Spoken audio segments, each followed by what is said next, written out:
When a soul arrives at this teaching, it is rarely in a season of triumph. More often it is in the hour of midnight despair, when the road appears blocked, when sickness gnaws at the body, when financial pressures seem immovable, when relationships fracture beyond repair. It is here, in this painful intersection between human limitation and divine possibility, that the law of inverse transformation enters like a hidden key. People feel that life has rendered a verdict against them, that some invisible gavel has come down to say, this cannot be undone, this cannot be reversed. Your destiny is sealed. This belief in irreversibility is the most destructive hypnosis of the human race.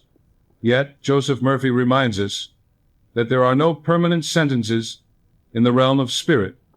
There are only impressions upon the subconscious, and every impression can be reversed, reshaped, and renewed when touched by the light of faith.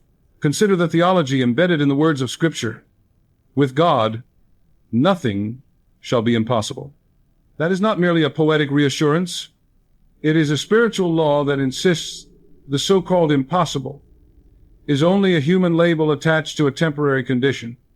If God, or the infinite intelligence within your subconscious, is boundless and omnipotent, then there can be no finality in failure, no permanence in sickness, no eternity in despair. Every apparent ending is but the raw material for a new beginning. Every closed chapter conceals a page yet unwritten. The law of irreversibility belongs only to human fear, not to divine truth. Let us employ a metaphor to deepen this realization. Imagine a great locked door in front of you. It is heavy, it is ancient, and you have tried to push against it for years with no success. You conclude it is sealed forever, that what lies beyond it is lost. But what if the problem is not the door at all, but your lack of the right key? The law of inverse transformation is that key. It does not destroy the door, it simply unlocks it. Suddenly, with the right spiritual principle, you discover that the barrier was never eternal. It was only awaiting the moment of recognition. This is the first shift we must ignite. To see every crisis not as an ending, but as a door that requires the key of reversal. The emotional pacing here must carry you from tension into hope. You begin by feeling the weight of hopelessness, your heart pressed by the belief that what is broken cannot be restored. But then, like dawn breaking after a long night, the voice of Murphy declares that no matter how dire the circumstance, no matter how long the condition has lingered, the law of reversal is waiting to be claimed. What is sickness but life energy turned inward? What is poverty but abundance misdirected? What is despair but faith inverted into fear? And if these are simply inversions, then they can be inverted again back into health, prosperity, and joy. So the transition emerges naturally. There is a law that turns endings into beginnings. As we step deeper into this journey, let us set aside the illusion of permanence and open ourselves to the living truth that the subconscious mind, filled with divine power, is ready to transform your greatest defeat into your most radiant victory. You are not trapped. You are not condemned. You are standing at a locked door, and tonight you will be given the key. Now that we have named the shadow of irreversibility, we step into the heart of this teaching, the unveiling of what Joseph Murphy would call the law of inverse transformation, a spiritual dynamic that overturns the illusions of defeat and reveals the hidden blueprint of victory already encoded in the subconscious. To define it plainly, this law declares that every negative condition contains within it the potential seed of its opposite, and by means of faith, suggestion, and spiritual command, the subconscious can be impressed with that opposite until the outward circumstance reflects the reversal. This is not a sentimental hope, nor is it a poetic metaphor only meant for comfort. It is, as Murphy tirelessly insisted, a precise mental law that works as consistently as gravity. Just as a magnet will inevitably draw filings of iron, the subconscious, when impregnated with a clear image and conviction, will reverse even the most entrenched conditions into their opposite states of harmony. Philosophically, the law rests upon the principle of polarity, the ancient recognition that every quality, every circumstance, has two poles, the hot and cold of temperature, the light and dark of visibility. the wealth and poverty of experience, the sickness and health of embodiment. The law of polarity whispers to us that these are not separate realities but degrees along the same continuum, and therefore any state may be shifted into its contrary by altering the level of consciousness. Murphy's brilliance was in revealing that this shift is not accidental, but deliberate, that through prayer, affirmation, and visualization, the subconscious can be commanded to swing the pendulum away from despair toward joy, from scarcity toward abundance, from weakness toward strength. Scripturally, this principle is enshrined in the paradoxes of divine promise: beauty for ashes, the oil of joy for mourning, the garment of praise for the spirit of heaviness. Notice how the sacred text does not simply offer comfort, it offers exchange. Ashes, the symbol of desolation, are not denied, they are transformed into beauty. Mourning is not erased, it is transfigured into joy. Heaviness is not ignored, it is exchanged for a garment of praise. This is inverse transformation in its purest spiritual declaration. That which appears broken is not discarded but elevated into its radiant opposite. Murphy invites us to see these passages not as poetic consolations but as precise formulas for mental reprogramming, guiding us to claim our divine right to reversal in every area of life. The emotional pacing here moves from curiosity into awe. You may begin this section wondering, is such a law real? Can my losses truly be reversed? Yet as the theological anchors and philosophical clarity unfold, the realization dawns that the law is not only real, it is already active in your life, whether you recognize it or not. Every time you have shifted from sadness to laughter, every time you have recovered from sickness into health, every time a night of worry gave way to a morning of peace, you have experienced its operation. The law of inverse transformation is not new. It is eternal. What is new is your conscious awareness of it and your ability to harness it deliberately rather than passively. Thus, the transition emerges naturally. But first, we must expose the barriers of belief. For even though this law is universal and impartial, it cannot override the obstacles we place before it. Doubt, fear, guilt, and ingrained conviction of finality stand like weeds in the garden of the subconscious, choking the seed of reversal before it can sprout. To truly activate the law, we must see and uproot these barriers. In the next section, we will confront the beliefs that prevent transformation and prepare the soil of the subconscious for the planting of divine inversion. If the law of inverse transformation is as sure and consistent as we have declared, why then do so many souls remain trapped in cycles of poverty, sickness, loneliness, and despair? Why does the promised reversal seem distant or absent in the lived experience of countless seekers who pray, hope, and cry out for change? The answer lies not in the weakness of the law, but in the hidden barriers of belief that obstruct its operation. Joseph Murphy insisted that the subconscious is like a soil that will faithfully grow whatever seed is planted. Yet if that soil is already clogged with weeds of doubt, guilt, and fear, the pure seed of reversal will be strangled before it has a chance to sprout. These barriers are not always conscious indeed. They often operate below the surface, quietly whispering to the subconscious that it is too late, this disease is terminal, this marriage is over, or there is no way out. The tragedy is that the subconscious, being impartial and obedient, accepts these poisonous suggestions as commands and proceeds to manifest them with ruthless fidelity. Let us confront these common beliefs with clarity. One of the most devastating is the thought, it's too late. Whether in regard to age, wasted years, or missed opportunities, countless people hypnotize themselves with the conviction that time has sealed their fate. Yet Scripture and spiritual law contradict this at every turn. Abraham and Sarah, considered barren by nature, produced new life in old age. The prodigal son, who squandered his inheritance, was restored and celebrated upon his return. Even death itself was reversed in the story of Lazarus. These narratives are not meant only for history or theology, they are metaphors of the subconscious mind's power to resurrect what appears hopelessly lost. To whisper, it's too late, into the ear of your subconscious is to bind yourself with chains of illusion, while the infinite within you waits patiently to demonstrate that nothing is beyond redemption. Another toxic belief is the statement, this sickness is final. The moment a diagnosis is pronounced, many internalize it as an unbreakable verdict, forgetting that the subconscious mind, the builder of the body, responds not to the authority of disease, but to the authority of belief. Murphy reminds us that every cell, every organ, every tissue is under the command of thought, and countless cases of spontaneous healing, placebo effects, and miraculous recoveries stand as testimony that the subconscious can reverse even conditions considered irreversible by medical science. To accept sickness as final is to yield your inner authority to fear. To reverse it, you must whisper a higher command. Every cell rejoices in divine life. I am whole now. The barrier is not the sickness itself, but the belief in its permanence. And then there is the cry, I can't recover. This statement, repeated consciously or unconsciously, acts as a hypnotic suggestion that cements failure in the subconscious.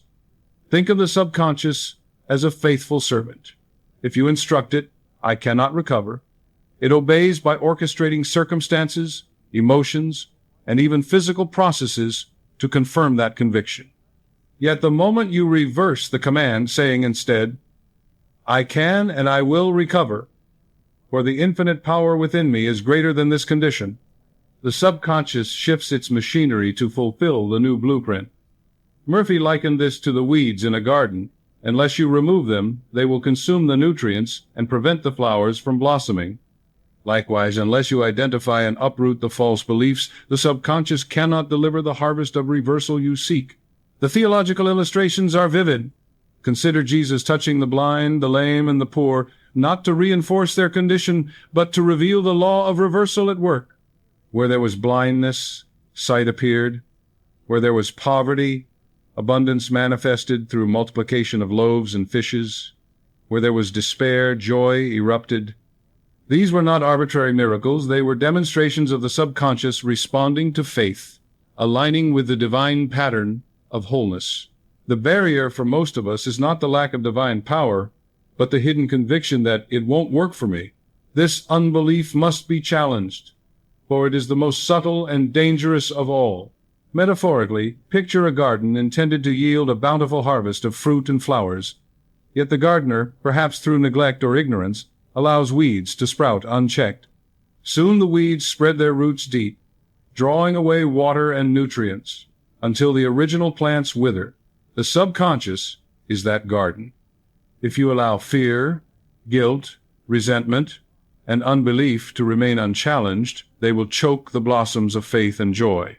But the gardener who takes time each day to pull up the weeds and plant seeds of hope will, in due season, see the reversal unfold.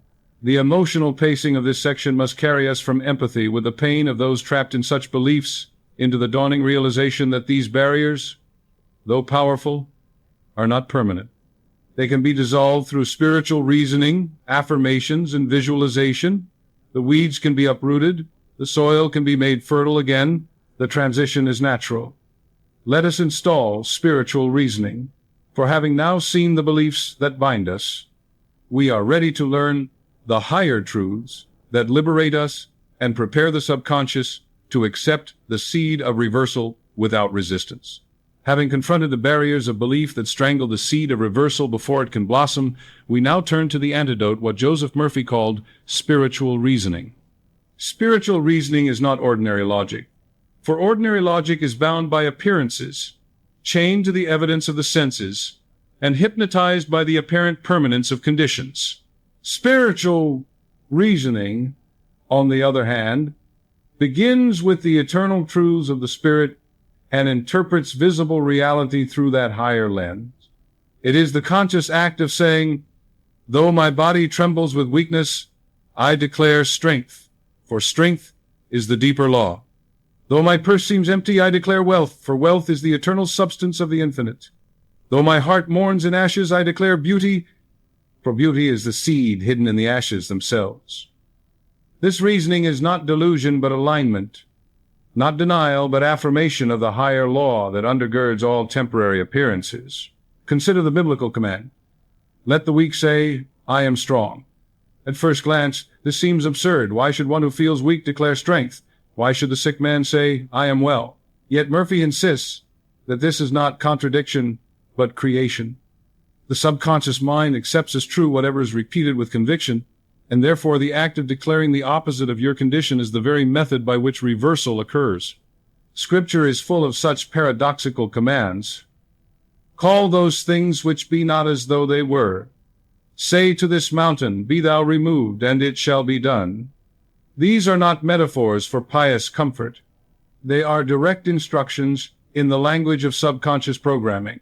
They show us that the way to transform reality is not to agree with appearances, but to install the higher truth into the subconscious until appearances must conform. Murphy often compared this to planting a seed in dark soil. When you hold a seed of corn in your hand, it looks nothing like the golden stalks of harvest. If you were to reason with the senses, you would say, this small, lifeless grain can never become abundance. But spiritual reasoning says otherwise. Though I see only a seed, I know the law of growth, and therefore I declare this seed already contains the harvest. The soil does not argue, it does not demand proof, it simply receives the seed and transforms it into the plant it was destined to be. So too with the subconscious.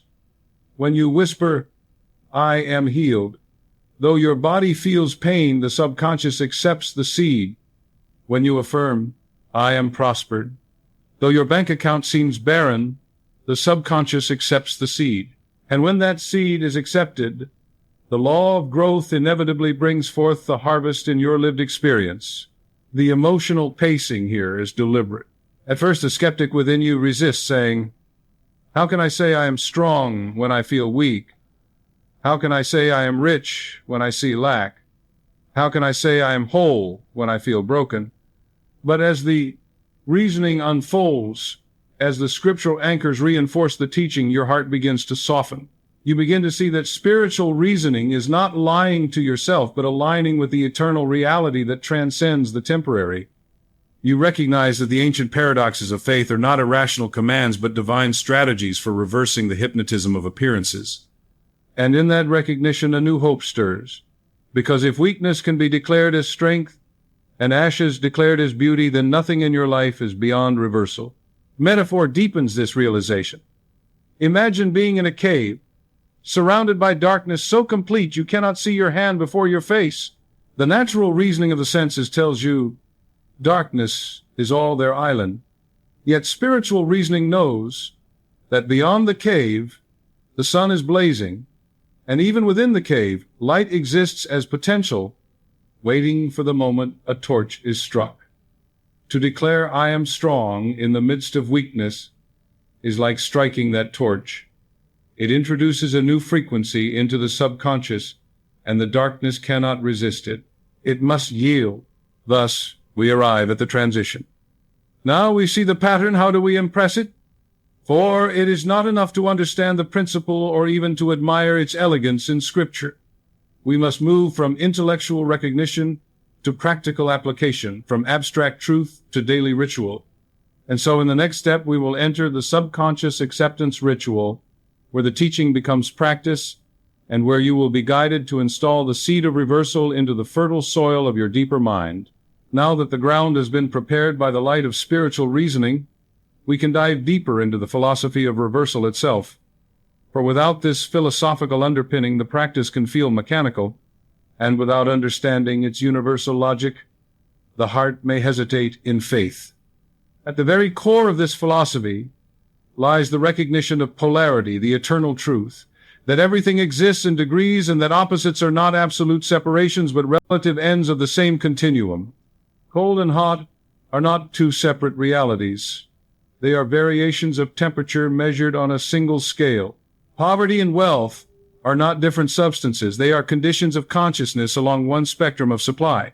Weakness and strength, sickness and health, despair and joy all belong to the same law of polarity. The law of inverse transformation is therefore not the creation of something new out of nothing, but the shifting of one end of the spectrum into its opposite, the swinging of the pendulum from one extreme to the other. Joseph Murphy often described this shift as a kind of mental alchemy, a spiritual transmutation where the base metal of fear is turned into the gold of faith, where the ashes of loss are transfigured into the blossoms of new opportunity. In ancient alchemical writings, seekers pursued the transformation of lead into gold as a symbol of human possibility. Murphy shows us that this is not merely an old superstition, but a living metaphor.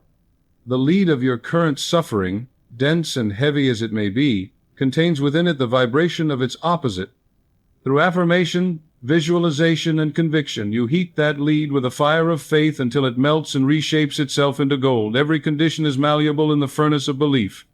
The philosophy of reversal insists that nothing is wasted, nothing is final, and nothing is condemned to remain as it island. Think for a moment of the common experience of loss. To the senses, loss seems absolute money gone, opportunities missed, relationships broken. But under the law of reversal, loss becomes seed. A farmer does not weep when he buries seed in the ground, though to the eye it appears lost, consumed by darkness. He knows that burial is not death, but transformation, that the invisible forces of soil and sun will transmute that hidden seed into an abundant harvest. So it is with your losses. That which seems buried in the soil of time can sprout into a greater harvest if you shift your consciousness from grief to expectation, from despair to faith. This is not fanciful thinking, it is the operation of a law as sure as spring following winter. Philosophically, this law answers one of humanity's deepest confusions. Why do bad things happen, and what is the meaning of suffering? While Murphy does not deny the pain of difficulty, he insists that suffering itself carries the pattern of reversal. The sickness that drives you to discover the healing power of the subconscious becomes the doorway to lasting health. The poverty that forces you to learn the law of prosperity becomes the womb of abundance. The heartbreak that teaches you forgiveness and unconditional love becomes the soil for joy that cannot be shaken. Inverse transformation is not a denial of suffering, it is the revelation that suffering is the raw material for glory.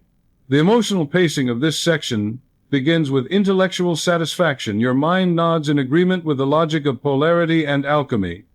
But as the examples unfold, as the metaphors of seed, soil, and transformation take root, your heart begins to feel excitement. You realize that your very pain is not wasted, but pregnant with possibility. You see that your present condition, no matter how bleak, is already the substance of its opposite good.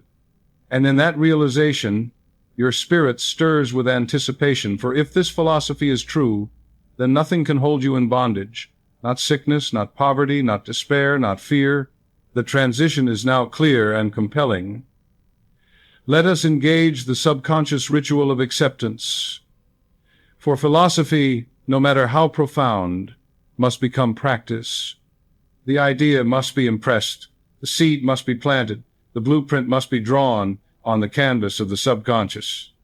And so, having grasped the logic of reversal, we are ready to enter the sacred practice that installs this truth into the depths of the mind where transformation begins.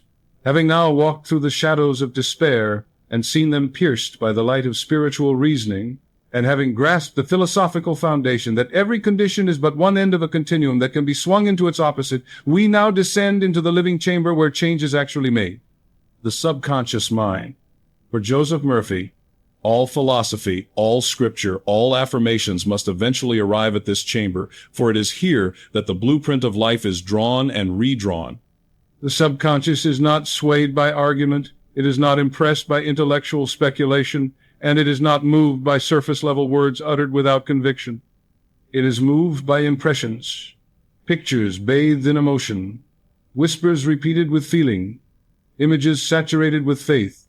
And therefore, to harness the law of inverse transformation, we must engage what Murphy described as the ritual of subconscious acceptance, a practical method of impressing the deeper mind with the seed of reversal until it blossoms into outward reality. This ritual begins not in frantic striving, but in stillness. It begins at the edge of sleep, in the drowsy state where the conscious mind loosens its grip, where the inner guard of logic relaxes, and the doorway to the subconscious stands ajar. In that sacred twilight between waking and sleeping, your words slip past the watchman of reason and sink directly into the fertile soil of the subconscious. That is why Murphy so often emphasized the moments just before sleep and just after waking as the golden hours of transformation. It is then that you may whisper a new command into the depths of your being, and the subconscious, impartial and obedient, will take it as law. The content of the whisper is simple but profound. You affirm the opposite of your condition. You declare the reversal of your fear. You state the transformation of your sickness, your poverty, your despair. Fear dissolves into faith.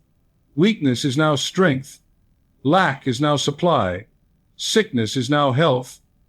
These are not mere phrases. They are seeds charged with divine substance. The theological directive from Scripture undergirds this practice. Declare the end from the beginning. In other words, do not describe what is. Declare what shall be as if it already island. The subconscious does not differentiate between present and future, between fact and belief. It accepts whatever is impressed upon it with feeling and then proceeds to orchestrate circumstances, emotions, and even bodily functions to make it manifest. Metaphorically, the ritual is like drawing a blueprint upon the canvas of the inner mind. Just as an architect sketches the form of a building before the first stone is laid, so too you sketch the form of your desired reversal upon the subconscious before any outward condition shifts. The more vivid, consistent, and emotionally charged that sketch becomes, the more inevitable the construction of the new reality. This is why Murphy likened the subconscious to soil. It does not argue about the seed you plant, it simply grows it. Plant weeds of despair, and despair flourishes. Plant seeds of reversal, and reversal blossoms. The subconscious is blind to argument but unfailingly obedient to command.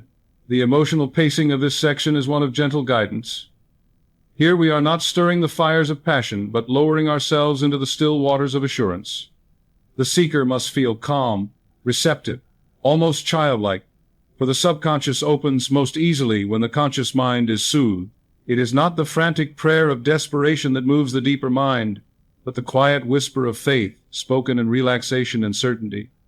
This is why the ritual begins with quieting the body, closing the eyes, releasing the tension, and allowing the soul to settle into expectancy. And so, the transition is clear. Let us practice step by step, for what we have outlined here in principle must now be walked through in detail. In the next sections, we will explore each stage of this ritual, the relaxation of the body, the whisper of affirmation, the visualization of imagery, and the sealing of gratitude, so that you may not only understand the law of reversal, but embody it, not only admire it from a distance, but install it in the very soil of your subconscious being. The first movement of the subconscious acceptance ritual is the art of relaxation, for without relaxation, the seed of reversal cannot sink into the soil of the deeper mind. Think of the subconscious as a vast and fertile field, always ready to receive the seed you offer, but guarded by a gatekeeper, the conscious mind that questions, resists, and argues with every suggestion. When the body is tense and the mind is racing, that gatekeeper is fully awake, and even the most beautiful affirmation will bounce off the surface without penetration. But when the body is soothed and the mind slips into stillness, the gatekeeper grows drowsy, the barriers of logic lower, and the words you speak slide past the surface into the depths where creation truly happens. This is why Murphy emphasized the necessity of entering a drowsy, receptive state, for it is there that the subconscious is most impressionable, like soft clay awaiting the touch of the sculptor's hand. Relaxation begins with the body, for the body and mind are not separate but interwoven. When the muscles are tense, the nerves alert, and the breath shallow, the subconscious feels the vibration of struggle and resists new impressions. But when you deliberately quiet the body, loosening the grip of tension, stretching out upon the bed, and breathing deeply and rhythmically, the subconscious receives a signal of safety and opens its gates. To lie in bed, close the eyes, and let each exhale carry away the burdens of the day is to announce to your entire being, I am safe, I am receptive, I am ready for transformation. In that stillness, you can begin the sacred work. Visualization assists in this process. Imagine golden light flowing gently from above your head, moving slowly through your body, down through the shoulders, the chest, the arms, the abdomen, and the legs, until it reaches the very soles of your feet. With each wave of golden light, you feel a muscle relax, a burden dissolve, a worry release. You whisper softly to yourself, I let go, I surrender, I am at peace. In this way you quiet not only the body but the mind, which gradually ceases its chatter and drifts towards serenity. The tension that once blocked the path to the subconscious melts away, and you become as pliable as the soil in springtime, ready to receive the seeds of reversal. Murphy's reasoning was that physical inertia fosters mental passivity. Just as the farmer rests his plow to let the soil settle before planting, so too you must let your body enter stillness before the subconscious can be sown with new ideas. This stillness is not laziness, nor is it emptiness. It is active preparation, like the silence before a symphony, where the air itself seems to tremble with expectancy. When you close your eyes and let your breath find its rhythm, you are signaling to your subconscious that the rehearsal of fear is over and the new command of faith is about to begin. The emotional pacing of this step is calm assurance. There is no urgency here, no frantic effort. The subconscious is not moved by strain but by ease, not by noise but by quiet authority. You must feel that this ritual is natural, almost effortless, like sinking into a warm bath or drifting upon a gentle current. In this way, your whole being leans into receptivity, and the soil of your subconscious stands open and fertile, ready for the whisper of reversal that will soon follow. The transition is gentle, but profound. Now, begin whispering. For having prepared the ground through relaxation, the next step is to plant the seed itself, to speak softly into the depths of your being. Words, charged with faith and feeling, which will take root in the subconscious and grow into visible transformation. Once the body has surrendered its tension and the mind has quieted its ceaseless chatter, the atmosphere of the soul becomes tender, like fertile earth moist with the rain of stillness, and it is here that the sacred act of whispering begins. Whispering is more than the mechanical act of speaking softly.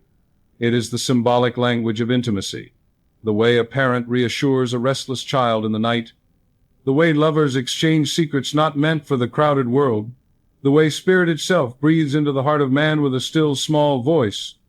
Joseph Murphy emphasized that the subconscious responds most powerfully when suggestions are delivered in this gentle, lulling manner, because the whisper carries neither the resistance of force nor the agitation of command. It seeps beneath the threshold of argument and is received as natural, unquestioned truth. To whisper into the depths of your being is to bypass the rational critic and speak directly to the obedient servant that is your subconscious. The content of the whisper must be precise, clear, and always framed in the language of reversal. You do not whisper about the condition as it is. You whisper the opposite reality as though it were already accomplished. This darkness is now light. This sickness is now strength. This fear is now faith. This lack is now abundance. Each phrase is like a seed, compact and simple, yet filled with the full blueprint of transformation. You do not need to explain to your subconscious how the reversal will occur. That is its task, drawing upon infinite wisdom and universal law. Your responsibility is to plant the seed faithfully, with conviction and gentleness, trusting that once deposited, the subconscious will do its work without fail. The whisper should be delivered as if speaking to your own inner child, for the subconscious is childlike in its receptivity. It does not argue, it does not debate, it accepts what is impressed with emotion and repetition. This is why whispering works so beautifully. It is tender, soothing, and free of the harshness that might arouse resistance. Imagine leaning close to the ear of your deeper self, speaking words of comfort that erase fear. I am whole, I am strong, I am radiant, I am free. These words, uttered softly, carry the vibration of truth directly into the soil of your being. The theological foundation of this practice is reflected in the words, "The kingdom of God is within you." To whisper to yourself is to recognize that you are not petitioning a distant deity in the sky, but addressing the divine presence in your own heart, the infinite intelligence that beats your heart, breathes your lungs, and governs the rhythms of your body and destiny. You are speaking to the Lord within, and the Lord within hears and obeys. In this sense, whispering is not begging, it is declaring, it is commanding, it is aligning. It is prayer not as supplication, but as recognition of divine authority already present in your subconscious. Metaphorically, whispering is like placing a drop of dye into a vast body of water. At first, the change is subtle, almost imperceptible, but as the dye spreads, it colors the whole. So it is with your whispers. A single phrase may seem small against the weight of your condition, but repeated nightly, repeated faithfully, it permeates the subconscious until every corner of your being vibrates with the new belief. Over time, the whisper becomes the dominant impression, and the outward reality must conform. The emotional pacing of this section is intimacy, reverence, and quiet faith. Unlike the fiery declarations of preaching or the thunder of affirmations shouted aloud, the whisper is humble and serene. It carries with it the sense of inevitability, for when something is whispered in the silence of the soul, it feels like a secret agreement already signed in heaven. You do not shout to convince, you whisper because you know. And so, the transition emerges naturally. Now, add imagery, for the whisper, though powerful, gains multiplied force when married to visualization. The subconscious is not only moved by words but by pictures, by the imagination clothed in feeling. Therefore, in the next stage of the ritual, we will see ourselves already healed, already joyful, already abundant, and let that image, combined with the whisper, create a blueprint too vivid for the subconscious to deny. Having whispered the sacred words into the receptive soil of the subconscious, we now take the practice deeper by clothing those words in images, for the subconscious is not only the faithful servant of language, but also the vast theater of imagination. Joseph Murphy declared repeatedly that the most effective way to impress an idea upon the deeper mind is to see it as though it were already accomplished, to build within the imagination a vivid picture of the desired outcome, alive with color, sound, and emotion. For imagination is the creative workshop of spirit, and what the mind rehearses inwardly with conviction, the body and the circumstances of life will inevitably echo outwardly.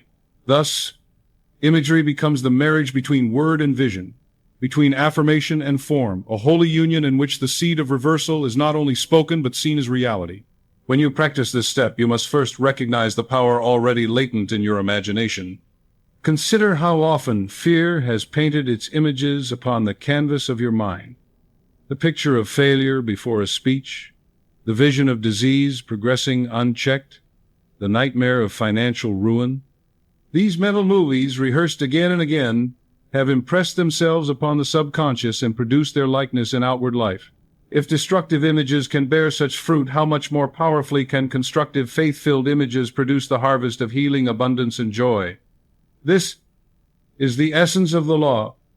The subconscious does not discriminate between positive or negative imagery. It simply brings forth what is most vividly impressed. The task before us is to take control of this power, to cease rehearsing the old movie of despair and instead direct the projector of imagination to display the triumph already ordained in spirit. The imagery must be as specific and as emotionally charged as possible. If you are seeking healing, do not merely whisper, "I am whole." See yourself rising in the morning with energy surging through your body. Hear the laughter of loved ones as they marvel at your vitality.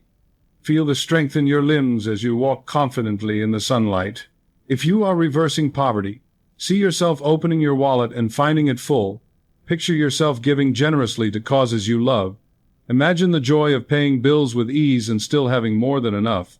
If you are transforming loneliness into love, envision yourself embraced by a partner who radiates kindness. Hear the tender words of companionship. Feel the warmth of harmony in your home.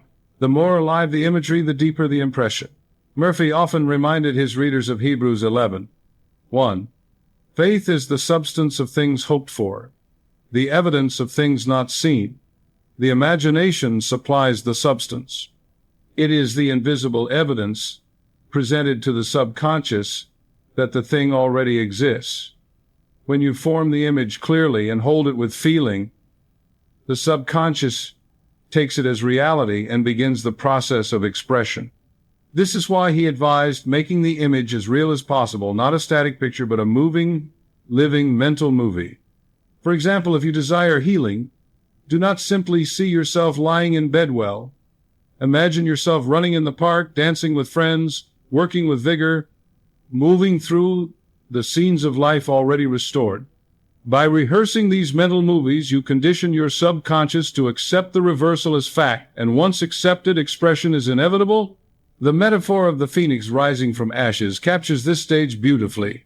The ashes of your present condition may seem final, but in your imagination, you see the bird of light already unfolding its wings, rising, glowing, ascending. That image, repeated with conviction, is absorbed by the subconscious and acted upon as a command.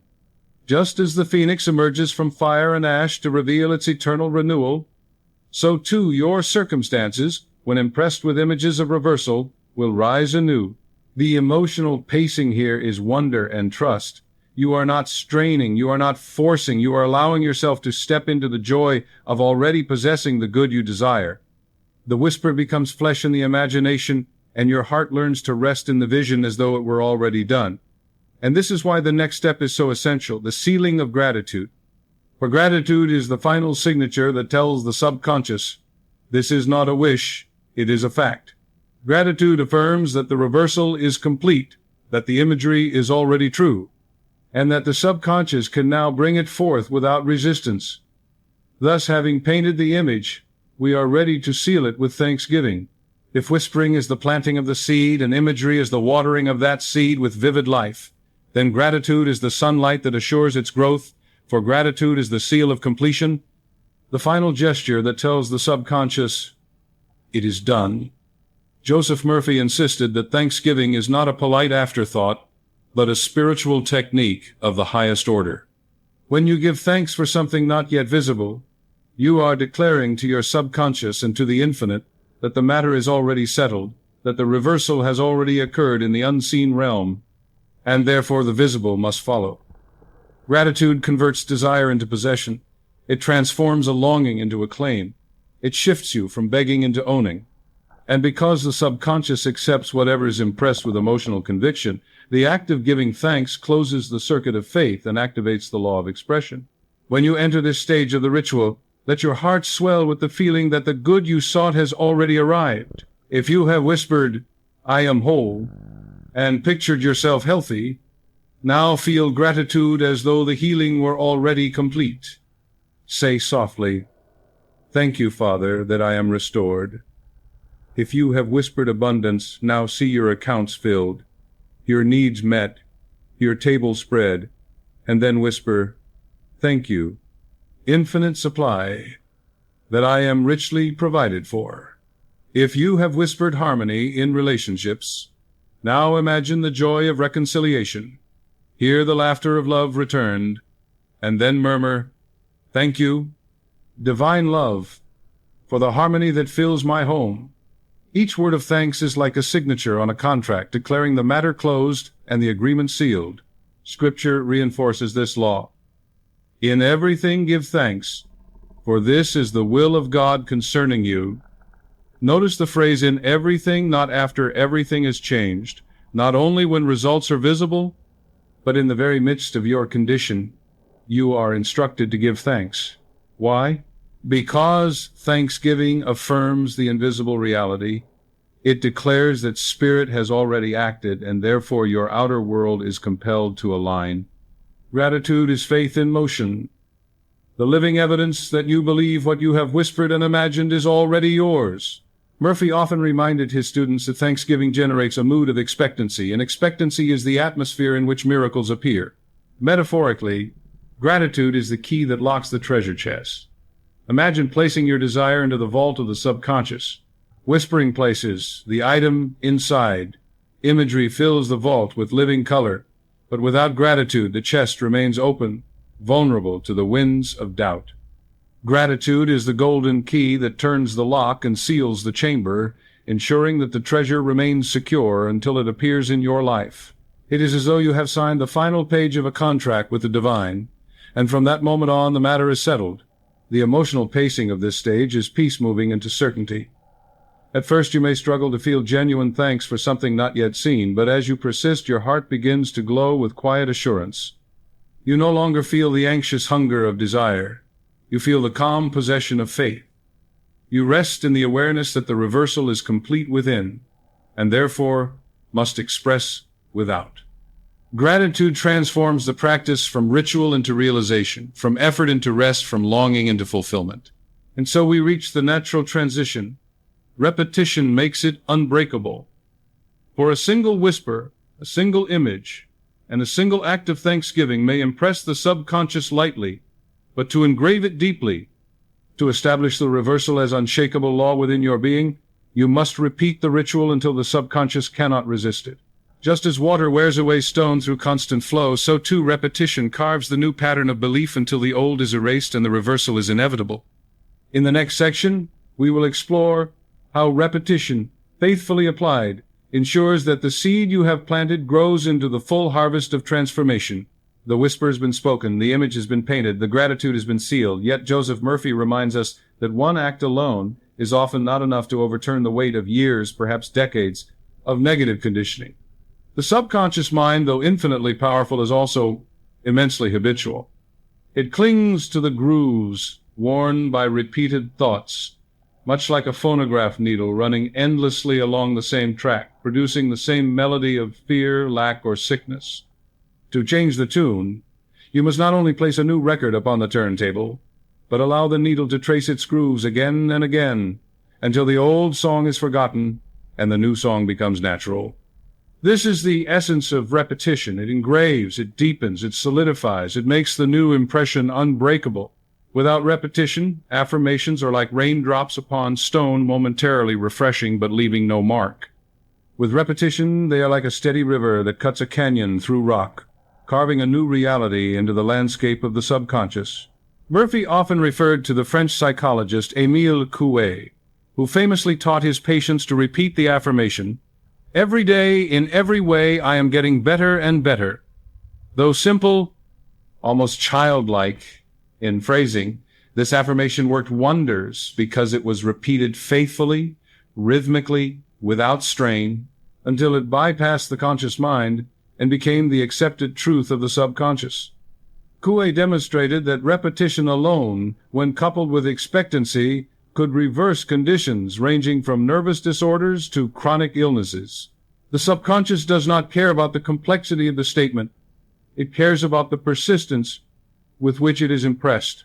Like soil that does not judge between weeds and flowers, it accepts what is planted most often and nourishes it until it fills the garden. Metaphorically, mental repetition is the hammer striking hot metal upon the anvil. One strike alone will not bend the iron, but repeated strikes, steady and rhythmic, shape the form until the iron obeys the will of the smith. So it is with the subconscious. Each repetition of an affirmation, each nightly whisper, each visualization rehearsed again and again is another strike upon the anvil of the mind, shaping the raw material of thought into the finished form of outward reality. Many abandon the practice because they expect immediate transformation, failing to see that repetition is the very law by which permanence is achieved. You would not expect a single watering to grow a tree. Why expect a single affirmation to overturn years of negative suggestion? The emotional pacing of this section moves from logic into confidence. At first, repetition may feel redundant, even dull, but as you understand its necessity, you begin to embrace it as the royal road to certainty. You recognize that each repetition is not wasted but cumulative, building layer upon layer until the subconscious yields. You come to see your nightly whispers and daily affirmations, not as vain efforts, but as chisels carving a new destiny. And as confidence grows, you take joy in the repetition, knowing that every time you rehearse the reversal, you are engraving it more deeply into the law of your being. Murphy would often remind his students, the subconscious must express what is impressed. This statement carries immense weight. It does not say the subconscious may express or might express, it must. The only question is whether you will impress it once, faintly, and allow doubt to erase the impression, or whether you will impress it repeatedly until the pattern is fixed beyond erasure. The law is impartial. It responds to what you feed it most consistently. If you repeat fear, fear manifests. If you repeat faith, faith manifests. The choice is yours, but the process is guaranteed. Thus, we arrive at the natural transition. Let us map a 7-day reversal plan. For principles, however beautiful, must be translated into practice. It is not enough to admire the law of repetition. One must live it, schedule it, embody it. And so, in the next section, we will lay out a simple yet profound 7-day plan of morning and evening practices designed to engrave the reversal so deeply into your subconscious that it cannot help but manifest. The beauty of divine law lies not only in its grandeur but in its simplicity, and Joseph Murphy knew that transformation does not require elaborate rituals, only consistent ones. That is why he recommended structured practices to be carried out faithfully each morning and evening for 7 days as a starting point for engraving the new pattern of belief into the subconscious. Let us begin with the morning, for the first thoughts upon waking are the seeds that color the entire day. The subconscious, having been open and impressionable during sleep, stands tender in the dawn hours, ready to absorb the first commands you issue. Most people squander this sacred moment by repeating their old anxieties, rehearsing the burdens of work, worrying over bills, anticipating conflict, and thereby they instruct the subconscious to reproduce another day of the same struggles. But you, who would walk the path of reversal, must treat the morning as the fertile threshold it is, a moment when the paint upon the canvas of your mind is still wet and ready for new strokes. The morning practice begins before your feet touch the ground. As you awaken, do not rush into thought or activity. Instead, remain still for a moment. Close your eyes again if needed and take 3 deep, measured breaths, signaling to your mind and body that you are sovereign over this day. Then, whisper the chosen affirmation of reversal, the concise declaration that embodies the transformation you seek. If you are reversing illness, you might say, "Every organ, every cell vibrates with divine health." If you are reversing poverty, you might declare, "I am rich in substance. Abundance flows to me freely." If you are reversing despair, affirm, "Joy rises in me this day. Peace governs every hour." Keep the words simple, rhythmic, and positive, for the subconscious responds to clarity and consistency, not to complexity. Once you have spoken the affirmation, clothe it in a brief visualization. Picture yourself moving through the day already in possession of the good you desire. See yourself walking strong and radiant, or handling finances with ease, or smiling with loved ones in harmony. Do not linger too long. A few moments of vivid imagery are enough. The goal is not to strain, but to set the tone. You are, in effect, choosing the program that will run in the background of your subconscious all day long. And because the subconscious operates like a silent engine, these morning impressions will shape your moods, decisions, and opportunities without conscious effort. Murphy emphasized that the morning practice should always end with gratitude, for gratitude turns the key that locks the new impression into place. So after affirming and visualizing, whisper softly, "Thank you, Father, for this day of reversal fulfilled. Thank you for strength, supply, and peace." The feeling of thanksgiving assures the subconscious that the matter is already done, and therefore it can proceed to orchestrate the day accordingly. Gratitude is not only the final seal, but the fragrance that attracts harmony throughout your hours. The emotional pacing of this morning ritual is one of calm empowerment. You do not rush, you do not strain, you do not recite words mechanically. Instead, you savor them, like tasting a rich fruit at dawn, allowing their sweetness to linger. By practicing this for 7 days without interruption, you will notice subtle shifts, moods lifting more easily, obstacles yielding, opportunities appearing where once there were none. The repetition will engrave the new pattern, and each morning will feel less like a burden and more like a continuation of your inward transformation. And so, the transition emerges. Evening practice deepens it. For though the morning sets the tone, the evening seals the destiny. At night, as the body drifts into slumber and the conscious mind surrenders its guard, the subconscious becomes a temple of impression more fertile than any other time. To reverse deeply ingrained conditions, you must not only command the dawn, but also whisper into the night. In the next section, we will explore the evening practice that complements the morning, ensuring that the law of inverse transformation is not only activated, but anchored in the very core of your being. If the morning practice sets the current of the day in motion, the evening practice anchors the current in the depths of the subconscious, where the night hours will carry it forward without interruption. Joseph Murphy placed enormous emphasis on the moments before sleep, because it is then that the conscious mind, which so often questions, analyzes, and resists, grows drowsy and begins to release its grip. In this twilight state, the subconscious stands wide open, like a receptive field awaiting seed. Whatever images, feelings, or words are entertained in these final moments before slumber are taken literally by the deeper mind and replayed throughout the night, shaping the body, influencing the emotions, and preparing the circumstances of the next day. That is why so many people remain trapped in cycles of worry and illness, because night after night they drift into sleep, rehearsing their fears, picturing their problems, and whispering inwardly about lack and limitation. But when you learn to replace these destructive rehearsals with affirmations of reversal, you transform the night into a temple of healing and creation. The evening practice is simple yet profoundly effective.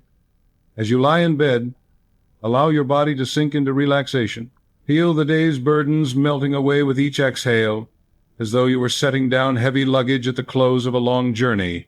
Then, when the body is still and the mind is quiet, begin your whispers of reversal. Speak softly, almost as though talking to a beloved within. I am whole. I am strong. I am abundant. I am at peace. If you are addressing a specific condition, phrase it in terms of its opposite already accomplished. This fear has become courage. This sickness has become strength. This poverty has become abundance. This sorrow has become joy. Do not argue with appearances. Do not analyze. Simply declare, gently but with certainty, as though you were telling a trusted friend a fact beyond question. To deepen the impression, add imagery. Picture yourself already healed, already prospered, already embraced in love. Imagine tomorrow unfolding with ease, conversations harmonious, opportunities appearing, strength flowing through your body. See it, feel it, and allow yourself to drift into those pictures as though they were dreams beginning to form. The subconscious does not distinguish between imagination and reality. It accepts what is vividly felt as truth. Therefore, these images will be replayed throughout the night, silently programming the deeper mind and producing their likeness in your life. End the ritual with gratitude, for gratitude is the seal that ensures the impression is accepted as complete. Whisper softly, "Thank you, Father, for this reversal already fulfilled. Thank you that every cell, every circumstance, every moment is now aligned with divine order." Let the feeling of thanksgiving wash over you like a gentle tide, carrying you into sleep.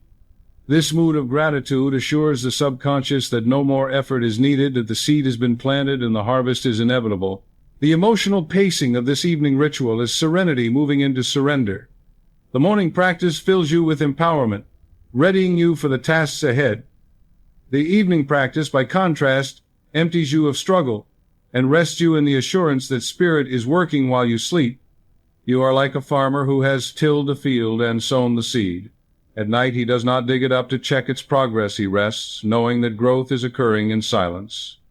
So too must you rest, releasing anxiety, and trust that the subconscious, guided by infinite intelligence, is already orchestrating your reversal. And thus we arrive at the natural transition. Now, let's add emotional power. For while morning and evening repetition engraves the pattern, it is emotion feeling, charged with conviction, that turbocharges the impression, making it irresistible to the subconscious. Words and images alone are powerful, but when clothed with emotion, they become creative commands. In the next section, we will therefore explore how to infuse your whispers and imagery with the fire of feeling, ensuring that the law of inverse transformation works with unstoppable force in your life. At this stage of the ritual, we turn our attention to the most potent ingredient of all, emotion. For Joseph Murphy, never tired of reminding his students that it is not the cold repetition of words, but the heated infusion of feeling that impresses the subconscious. Words are the vessel, imagery is the form, but emotion is the life force that animates them. Without emotion, affirmations remain mere sentences floating on the surface of the mind, easily forgotten and quickly overpowered by the weight of old impressions. But with emotion, whether it be joy, gratitude, love, or relief, the words and images are burned into the subconscious like letters carved into stone, unerasable, undeniable, destined to bear fruit. Emotion is the fire that tempers the steel of belief, the electricity that lights the circuitry of the mind, the fragrance that attracts the manifestation of your desires. To practice emotion-driven imagery, begin by recalling that your subconscious responds most readily to feelings you actually generate within yourself. If you want health, do not merely whisper, "I am whole," without conviction. Feel the joy of health as though it were already coursing through your veins. Smile, stretch, breathe deeply as if every cell were already radiant with vitality.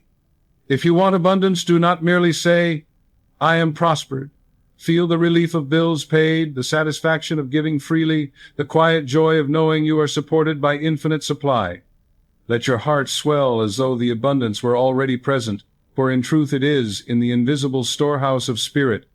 If you long for harmony in relationships, do not only imagine it, feel the warmth of companionship, the laughter of reconciliation, the deep contentment of love restored. Allow the emotion to flood you, and then let that emotion merge with your imagery until the subconscious is drenched with conviction. Murphy often described this process as a mental movie accompanied by an emotional soundtrack. A silent film might entertain, but it does not immerse. Add sound and the story becomes compelling. In the same way, an image alone can impress the subconscious, but when clothed with feeling, it becomes irresistible. Imagine yourself walking through life already transformed, healthy, wealthy, joyful, radiant, and then feel the thrill of it in your body. Hear the applause of life itself, sense the approval of the divine smiling upon you, and allow yourself to rest in that joyous certainty. The subconscious, absorbing this emotional movie night after night, day after day, cannot help but replicate it in your outward world. Scripture itself affirms this principle. Consider the words of Mark 11:24. What things soever ye desire, when ye pray, believe that ye receive them, and ye shall have them. Notice the instruction is not merely to pray, but to believe that you receive them, to feel now as though the answer were already accomplished. Belief is not dry assent. It is the emotional conviction that transforms prayer from wishful thinking into creative command. This is why gratitude, joy, and love are such powerful accelerators of manifestation. They are emotional states that signal to the subconscious that the desire is already realized. The metaphor that captures this stage is the lighting of a candle in a dark room. Whispering is the wick, imagery is the wax, but emotion is the flame. Without the flame, the candle remains unlit and the darkness unchanged. But once the flame is kindled, even the smallest candle radiates light that cannot be ignored. In the same way, once your affirmations and images are ignited with feeling, they radiate into the subconscious with undeniable power, dispelling the old darkness of fear and doubt. The emotional pacing of this section builds toward intensity, not of strain, but of joyful certainty. You do not push or force. You allow yourself to be swept into the reality of already possessing the good you desire. You laugh softly in relief. You sigh in contentment. You glow with gratitude. And as you do, the subconscious accepts the reversal as fact, and the law of expression ensures it must come to pass. And so we transition naturally. Let us loop the imagery for permanence. For a single emotional impression, though powerful, must be reinforced through repetition to establish permanence. In the next section, we will explore how to cycle through whisper, image, feeling, and gratitude in a continuous loop, engraving the new pattern so deeply into the subconscious that nothing can uproot it. Now we arrive at the crown of the ritual, the looping of whisper, image, feeling, and gratitude into a continuous cycle, a rhythm so steady and harmonious that it becomes like the beating of the heart or the breathing of the lungs. Joseph Murphy often emphasized that the subconscious accepts what is repeated with emotion, and here we take that principle to its highest form by creating a seamless loop of impressions that engraves the law of reversal so deeply that the old pattern cannot survive. Imagine this loop as a circle of light. Each whisper plants a seed, each image waters it, each emotion brings it to life, and each act of gratitude seals it. Then the cycle repeats, strengthening the impression with every revolution, until the subconscious has no option but to manifest the reversal in outward life. To practice the imagery loop, begin with your chosen whisper, spoken softly as though telling a secret to the innermost chamber of your being. Let us take as an example the affirmation, "I am whole." Say it gently, rhythmically, without strain. Then immediately let the words give rise to an image. Picture yourself in a scene of health, perhaps walking in the sun, perhaps running freely, perhaps hearing a physician say, "You are perfectly restored." As the image forms, allow yourself to feel the joy of it, not as something hoped for in the distant future, but as something you already inhabit. Let your body smile, your heart lighten, your breath deepen. And then as the joy swells, seal it with gratitude. Whisper, "Thank you, Father, that it is done." Rest in that gratitude, and then without pause return to the whisper again. "I am whole." Thus the cycle continues, whisper, image, feeling, gratitude, over and over until the pattern is indelibly etched upon the subconscious. The genius of this exercise lies in its rhythm. Just as a song repeated becomes lodged in the memory, so too does this loop engrave itself into the subconscious through its repetitive melody. Each round of the cycle deepens the impression, much like a sculptor chiseling layer by layer until the form emerges. The subconscious, impartial and obedient, cannot resist such rhythmic insistence. It must accept the new blueprint and begin constructing its likeness in your life. Even 5 or 10 minutes of this looping exercise before sleep can work wonders, because in that short span the subconscious receives not one impression but dozens, each reinforced by word, image, emotion, and gratitude. Murphy's philosophy aligns this with the parable of the persistent widow who obtained her request not because of the reluctance of the judge, but because of her unyielding repetition. Likewise, you do not repeat the loop because the divine is reluctant to bless you. You repeat it because the subconscious, like soil, requires consistent watering for the seed to take root. You are not persuading God, but programming yourself.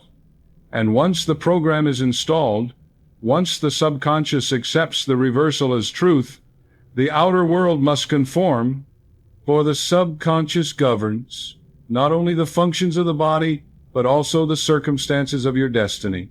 Metaphorically, imagine carving words into stone with a stylus. A single pass scratches the surface, but the inscription is faint and easily erased. Multiple passes, however, deepen the grooves until the inscription becomes permanent, enduring for ages. The imagery loop is the stylus, and repetition is the carving. With each cycle of whisper, image, feeling, and gratitude, the grooves of reversal are deepened until they cannot be undone. You are inscribing a new destiny upon the tablets of your subconscious, and once written, it must be lived. The emotional pacing of this practice is layered reinforcement. At first, it feels like practice, a deliberate effort to conjure words, pictures, and feelings. But as the cycle repeats, it gathers momentum, like a wheel that spins faster and faster until it carries itself. Soon the loop takes on a life of its own. You whisper almost automatically. Images flow without effort. Emotions rise naturally. Gratitude becomes spontaneous.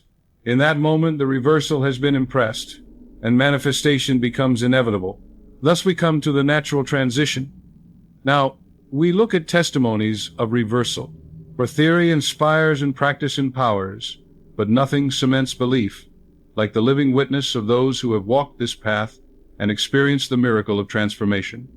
In the next section, we will explore case studies, stories from Murphy's teachings and others that demonstrate how the law of reversal has healed bodies, restored fortunes, and transformed lives, so that your faith may be strengthened by proof and your own journey encouraged by their victories. Principles alone, however exalted, often remain abstract until they are clothed in flesh and bone, until they are illustrated by the lived testimony of those who dared to apply them. Joseph Murphy filled his writings and lectures with such case studies, not merely to entertain or inspire, but to anchor faith in tangible examples of reversal achieved by ordinary men and women.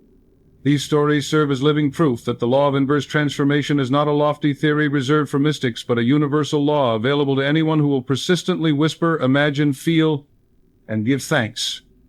And so, let us pause here to walk through the corridors of testimony, for in hearing the victories of others, your subconscious itself will be impressed with the possibility of your own reversal. Consider first the case of a man who was diagnosed with what physicians declared to be terminal illness. His body was riddled with pain, his energy drained, and he was told he had only months to live. But instead of surrendering to the verdict of finality, he began nightly to practice the ritual of reversal. Lying in bed, Too weak even to speak loudly, he whispered softly, "I am whole. I am strong. I am filled with life." He imagined golden light coursing through his bloodstream, repairing tissues, cleansing organs, renewing every cell. He felt gratitude each night as though healing were already accomplished, murmuring, "Thank you, Father, that I am restored." In the beginning, doubts pressed heavily upon him, but he persisted, repeating the loop for weeks. Gradually, his strength returned, the pain diminished, and to the astonishment of his doctors, his body regenerated. He lived many more years, vigorous and radiant. His reversal was not a fluke, it was the law in action. Another testimony comes from a woman whose finances had collapsed after a series of failed ventures. Debt mounted, creditors pursued her, and she whispered daily, "I am ruined." But upon discovering Murphy's teaching, she reversed her language and her imagery. Each morning she affirmed, "I am rich in substance. God's wealth flows to me freely." Each night she visualized herself writing checks with ease, seeing her bank account filled and giving joyfully to those in need. She repeated these affirmations and images, not once, but hundreds of times, refusing to surrender to appearances. Within months, unexpected opportunities appeared, a business partnership, a favorable contract, financial support from unexpected sources. The debts dissolved, her income multiplied, and she lived to testify that what seemed like ruin became the soil of abundance. The subconscious, having been told she was rich, reorganized her life to fulfill that command. There was also the case of a man burdened by deep resentment, whose health was deteriorating under the weight of bitterness. His digestion faltered, his sleep was broken, his nerves frayed. Murphy counseled him to reverse the poison of hate into the medicine of forgiveness. Each night before sleep he whispered, "I release, I forgive, I am free. Love fills my heart." He imagined his enemy bathed in light, reconciled and at peace. At first his emotions rebelled, but with repetition, the images softened his heart. Soon the resentment dissolved, his body began to heal, and his relationships harmonized. What doctors could not cure through medication was reversed by the law of forgiveness impressed upon the subconscious. These testimonies, and countless more, reveal the same pattern. A condition appears final whether sickness, poverty, or despair, yet through persistent use of whisper, imagery, emotion, and gratitude, the subconscious is reprogrammed, and the outer condition must obey. This is not coincidence, it is law. Just as gravity does not sometimes work and sometimes fail, so the law of subconscious reversal operates impartially, responding only to the impressions most deeply and consistently planted. The emotional pacing of this section is inspiration through proof. You may have wondered if the ritual truly works, if the philosophy is more than comforting words. But in the light of these stories, faith stirs, hope rises, and the mind concedes if it worked for them, it can work for me. And that is precisely the purpose of testimony, not to glorify individuals, but to awaken faith in universal law. Thus we arrive at the transition. Let us apply this to health. For while the testimonies inspire, the time has come to personalize the practice. In the next section, we will direct the law of reversal specifically toward the body, guiding you in affirmations and imagery designed to restore every organ, every tissue, every cell, until your very flesh vibrates with harmony and divine order. Of all of the domains where the law of inverse transformation is most eagerly sought, none surpasses the realm of physical health, for sickness presses itself upon the senses with such force that it often convinces the mind that reversal is impossible. The body aches, organs falter, symptoms scream, and the verdict of disease seems final.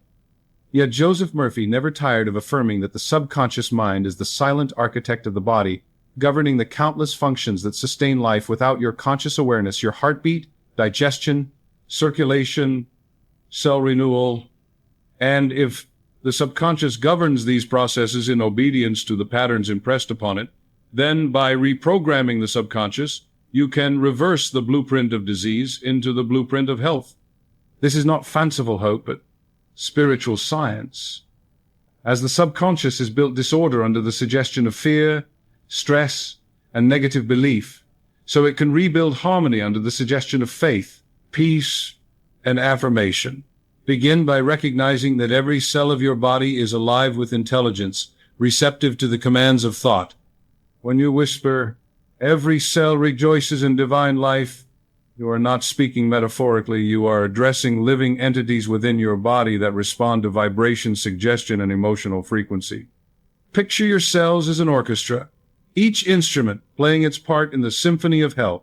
When fear, anger, or despair infiltrates, the instruments fall out of tune, producing the discord of disease.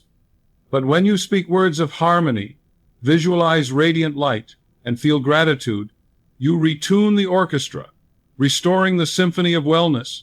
The subconscious, being the conductor, ensures that the instruments obey the new score. Practical application requires persistence. Each morning and evening, whisper affirmations of health with conviction. Divine life flows through me now. Every organ is restored to perfect function. My body is the temple of the living God, filled with strength, vitality, and peace. As you speak, see yourself already whole, walking with ease, breathing freely, moving joyfully. Feel relief and joy of health already restored, as though your body had been reborn into strength. End each ritual with gratitude. Thank you, Father, that my body is whole now. The subconscious, impressed by this consistent loop, will begin orchestrating the healing, directing immune responses, accelerating repair, calming nerves, balancing chemistry until the body reflects the inward belief. Murphy often recounted case after case of physical reversal. He told of a woman crippled by arthritis who began nightly to affirm, "I am supple, I am free, I am strong," while imagining herself walking gracefully. Within months, her joints loosened, her pain dissolved, and she walked with ease. He spoke of a man with failing eyesight who whispered, "My vision is clear, for the light of God sees through me," while picturing himself reading fine print. Gradually his sight improved. These were not exceptions, they were demonstrations of the law that the subconscious, when commanded, will repair the body according to the pattern impressed upon it. The theological anchor is unshakable. "I am the Lord that healeth thee." Healing is not something God may do if persuaded. It is the nature of divine law to restore harmony whenever belief allows it. Disease is not punishment but disordered belief. Healing is not miracle but the natural consequence of reversal. When you align your subconscious with the pattern of health, health must appear. The emotional pacing of this section is deep hope rising into conviction. You may begin by feeling the weight of symptoms, the discouragement of medical verdicts, the weariness of pain. But as the imagery unfolds, as the affirmations resound, as the testimonies echo, hope stirs, perhaps I too can be healed. And then as gratitude seals the vision, hope becomes certainty. I am healed. In that moment, the reversal has already begun, and the body will follow. Thus, the transition emerges. Now apply to finances. For just as the subconscious governs the body, so too it governs the flow of prosperity, drawing opportunities, circumstances, and resources according to the patterns impressed upon it. In the next section, we will direct the law of reversal toward wealth, learning how to transform poverty consciousness into prosperity consciousness, lack into supply, and fear of scarcity into joy of abundance. If sickness weighs upon the body, poverty weighs upon the soul with equal heaviness. For financial lack does not merely limit what you can do in the material world, it gnaws at dignity, it erodes peace of mind, it generates the ceaseless whisper of fear. There is not enough. I am always behind. I will never catch up. Joseph Murphy called this the great hypnosis of scarcity, a mental pattern so deeply impressed upon the subconscious that even when opportunities appear, they are sabotaged. Even when income rises, expenses multiply. Even when abundance is near, it slips through the fingers.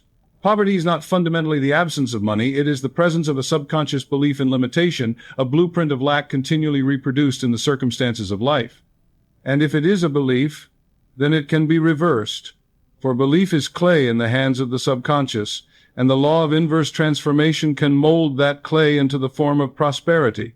To apply this law, you must begin by reversing your words, for words are seeds that continually sow either poverty or wealth into the soil of the subconscious. If you say, "I can't afford that," "money is scarce," "it's too hard to make ends meet," the subconscious hears those phrases as commands and fulfills them with exactness. But when you deliberately affirm, "I am rich in substance, infinite supply flows to me freely, I prosper in all ways," you plant the opposite seed and the subconscious begins to reorganize your life accordingly. Whisper these affirmations each morning and evening, not with desperate longing, but with calm conviction, as though describing an already established fact. The subconscious does not ask whether the statement matches visible evidence. It accepts whatever is repeated with faith, and the law of expression ensures that life conforms. Visualization amplifies this reversal. Each night before sleep, picture yourself living in financial ease. See yourself paying bills without strain. Imagine signing checks with joy. Feel the relief of debts dissolving and the satisfaction of giving generously. Walk through the mental scenes of shopping freely, traveling comfortably, blessing loved ones with gifts, and still having more than enough. The subconscious responds not to vague wishes but to vivid rehearsals. The more real you make these scenes in imagination, the more inevitable they become in experience. This is not daydreaming, it is the conscious installation of prosperity consciousness. Murphy reminded his readers that wealth is not something you must labor to manufacture, it is a spiritual inheritance already present in infinite supply, awaiting your permission to flow. Scripture affirms this truth. It is your Father's good pleasure to give you the kingdom. The problem is not divine reluctance, but human resistance. When you reverse the inner conviction of lack into the conviction of plenty, the floodgates open. New ideas, unexpected opportunities, favorable circumstances, and unseen channels begin to appear because the subconscious, once impressed with abundance, draws them magnetically. Money is but one form of divine substance, and when you accept the law of circulation, you live under what Murphy called the principle of endless increase. Metaphorically, imagine a rusty gate blocking a flowing river. The water of supply is already pressing against it, abundant and ceaseless, but the rust of fear and lack keeps it shut. Affirmations, imagery, and gratitude are the oil that loosens the hinges. With each repetition, the gate swings wider, until finally the river bursts through, flooding your life with prosperity that had been waiting all along. Poverty was never reality. It was only the illusion of a closed gate. The emotional pacing of this section is empowerment. At first, the memory of financial struggle may rise, the fear of bills, the shame of insufficiency. But as you whisper new affirmations, picture abundance, and feel gratitude, the fear begins to dissolve, replaced by joy and expectancy. You realize that wealth is not something to chase, but something to allow. You stop pleading for provision and start declaring abundance. And as gratitude seals the practice, you rest in the assurance that prosperity is not coming, it is already here, unfolding now. Thus we arrive at the transition. Now to relationships. For money and health, though central, are not the whole of life. Many are wealthy yet lonely, healthy yet bitter, outwardly successful yet inwardly fractured. The law of reversal must also be applied to the realm of human connection, to dissolve conflict into harmony, resentment into love, loneliness into companionship. In the next section, we will explore how to whisper blessings for others and transform relationships through the subconscious. For love itself is the highest wealth and the deepest healing. If wealth fills the purse and health invigorates the body, yet the heart remains estranged, bitter, or lonely, then life still feels impoverished. For relationships are the atmosphere in which the soul breathes. Conflict, resentment, betrayal, or isolation can weigh upon the spirit with a heaviness equal to any disease or debt, and many imagine that harmony with others is the one realm beyond their control, subject only to the moods, wills, and actions of others. Joseph Murphy, however, taught otherwise. He insisted that the subconscious mind, when impressed with love, harmony, and forgiveness, can dissolve even the thickest walls of separation, drawing new companions, reconciling old wounds, and transforming the very texture of human connection. For relationships, like all other areas of life, are mirrors of subconscious belief, and what you hold within is inevitably reflected in those who stand without. If the mirror now shows estrangement, it is because estrangement has been rehearsed inwardly. If the mirror shows rejection, it is because rejection has been accepted inwardly. But when you reverse the image inside, the reflection outside cannot resist, it must change. The practice here is delicate but powerful. Each night before sleep, instead of replaying quarrels, nursing grievances, or rehearsing wounds, whisper blessings. Choose the person with whom you feel conflict, whether a strange partner, distant friend, or even an adversary, and imagine them bathed in light. Whisper softly, "You are free, you are blessed, you are filled with peace." If resentment rises, add the reversal. "I release all bitterness. I forgive, and I am forgiven." Divine love harmonizes us now. Do not concern yourself with how the other person will respond or whether they will even know. The subconscious, once impressed with the image of harmony, will work invisibly, dissolving tension in your own heart and drawing new circumstances that reflect peace. Sometimes reconciliation occurs directly, with apologies exchanged and relationships restored. At other times, peace manifests in new connections, new friendships, new companions who reflect the love you have installed within. In every case, the reversal occurs. Conflict turns to harmony. Loneliness turns to companionship. Bitterness turns to love. Murphy often told the story of a woman whose marriage was collapsing under constant quarrels. Instead of pleading with her husband to change, she began to practice this ritual. Each night she whispered, "Divine love fills our home. My husband is kind, and I am kind. Harmony governs our union." She imagined them laughing together, walking peacefully, sharing tender words. At first it felt false, for in waking life they argued daily. But she persisted, and within weeks something shifted. Arguments softened, tenderness returned, affection revived. The subconscious, having been given a new pattern, orchestrated the reversal. Scripture supports this law. "If thine enemy hunger, feed him. If he thirst, give him drink. For in so doing thou shalt heap coals of fire on his head." Murphy interpreted this not as literal action, but as mental practice, feeding your adversary with images of blessing, giving drink through whispers of kindness. These fiery coals are not punishment, but purification, burning away the barriers of hostility until only harmony remains. The metaphor is clear. Relationships are like mirrors fogged by breath. When anger and resentment cloud the glass, you cannot see the other clearly. But when you wipe the mirror clean through forgiveness, blessing, and love, the true image is revealed, an image of unity, of divine likeness reflected in another soul. Your task is not to change the other, but to clean the mirror of your own subconscious. And when the mirror is clear, the reflection cannot help but change. The emotional pacing here is compassion. At first you may feel resistance, anger, or hurt, but as you persist in whispering blessings, imagining harmony, and giving thanks, a gentleness rises within. You discover that forgiveness is not weakness but freedom, not surrender but sovereignty. You release the chains that bound you to pain and walk into the liberty of love. And as you do, relationships heal, new connections blossom, and the atmosphere of your life becomes breathable once again. Thus, the transition is prepared. Now to forgiveness. For forgiveness is not only a part of relationship healing, it is the very essence of reversal itself.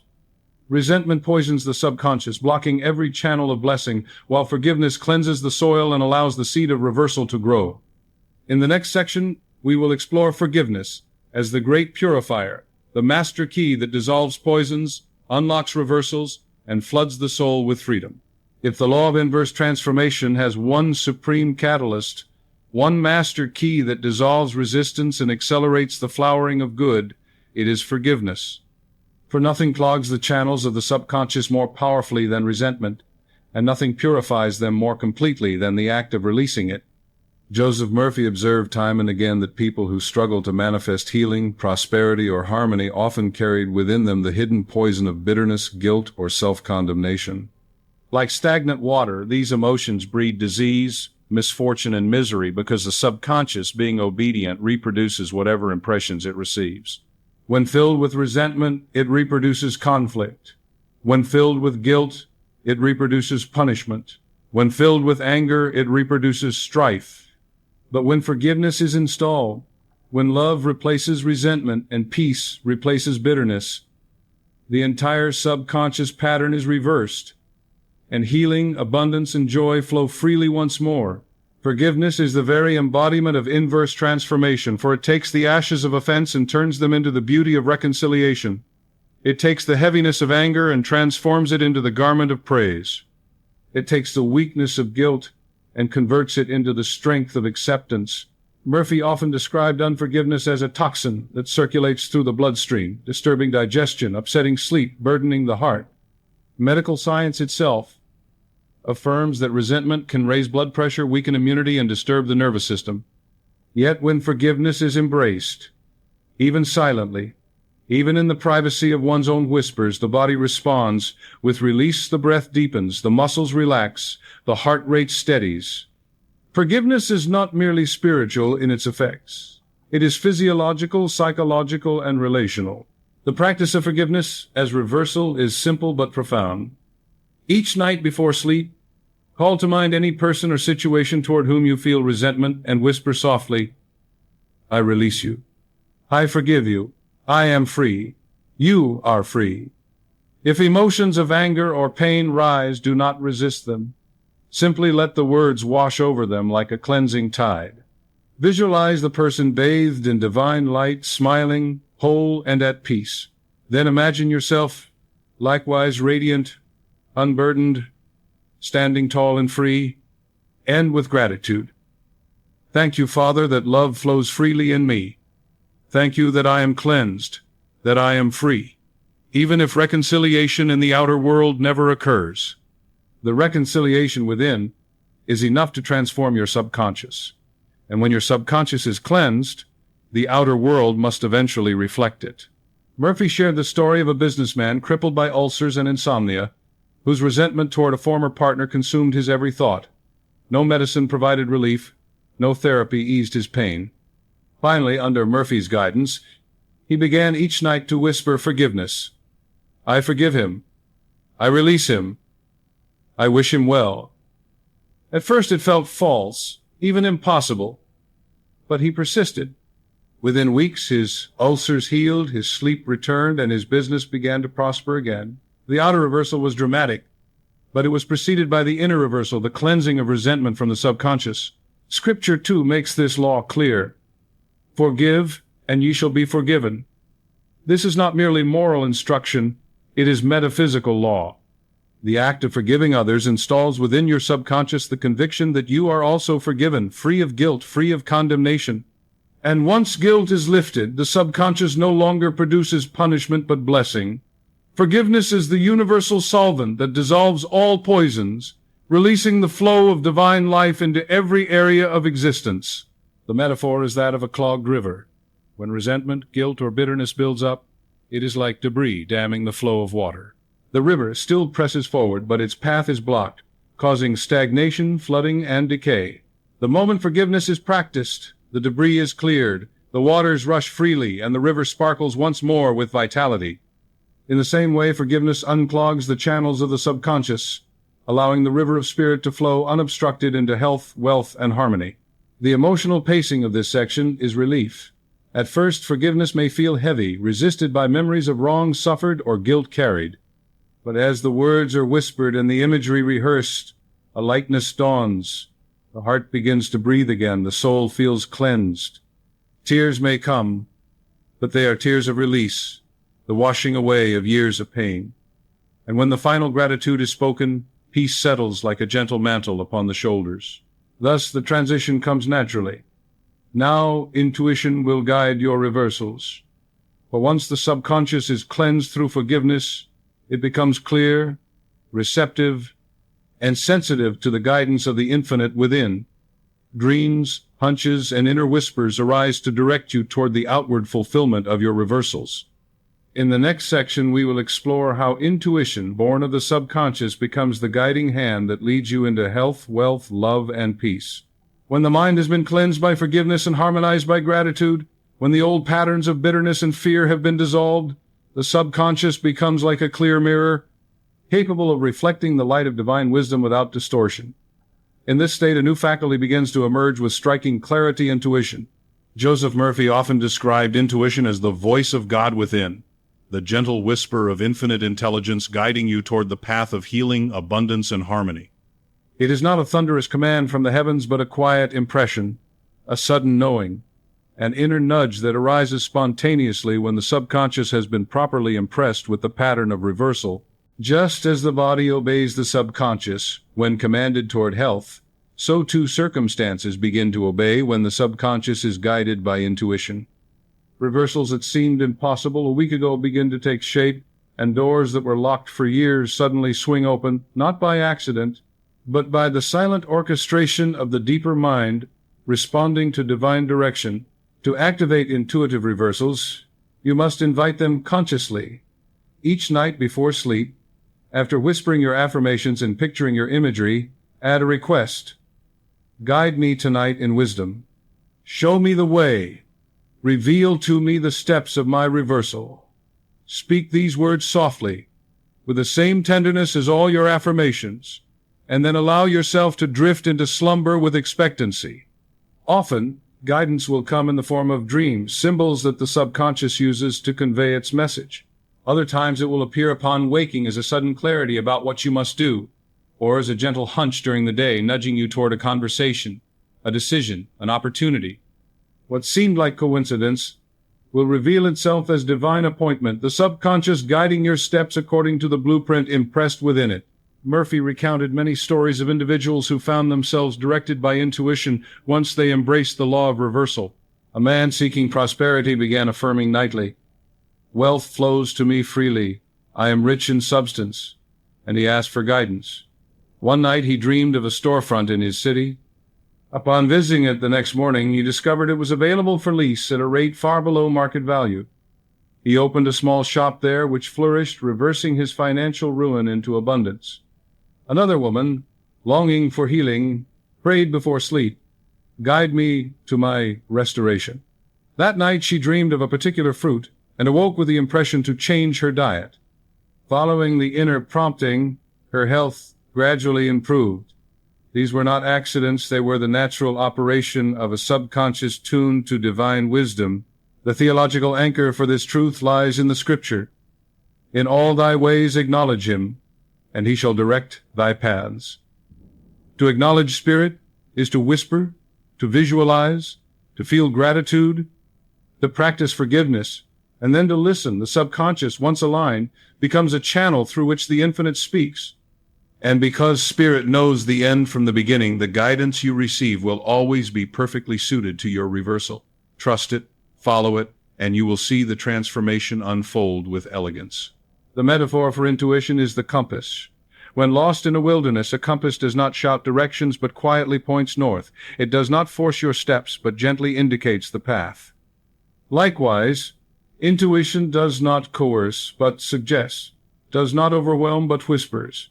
Your task is to quiet yourself enough to feel the subtle pull, to recognize the inner pointing, and to obey it faithfully. In this way, the subconscious leads you out of the wilderness of confusion into the promised land of reversal. The emotional pacing of this section is expectancy. At first, you may doubt your ability to hear intuition, dismissing dreams or hunches as random, but as you persist in inviting and trusting, you begin to see patterns, synchronicities, and perfect timing. Faith grows as you realize you are not alone, that infinite intelligence is partnering with you, that your subconscious is now your ally, whispering the very steps of your reversal. Thus, we transition to the next revelation. Let's explore cosmic scale.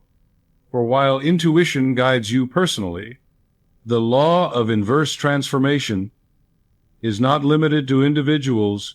It is woven into the very fabric of the universe.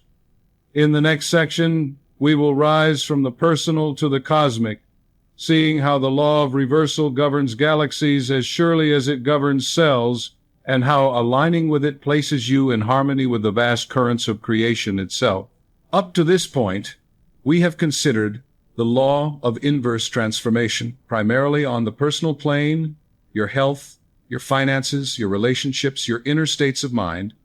Yet Joseph Murphy consistently reminded his students that these individual manifestations are but small ripples upon the great ocean of universal law, and that the same power which restores a single cell also governs the turning of galaxies. The law of inverse transformation is not a trick of psychology or a temporary technique of self-help. It is a cosmic law woven into the fabric of existence, ensuring that what appears as decay is reborn as growth, what appears as death is transformed into life, what appears as loss is transfigured into renewal. To grasp this is to move beyond personal need into cosmic alignment, to see yourself not as a solitary struggler begging for miracles, but as a conscious participant in the eternal rhythm of the universe itself. Consider the cycles written into creation.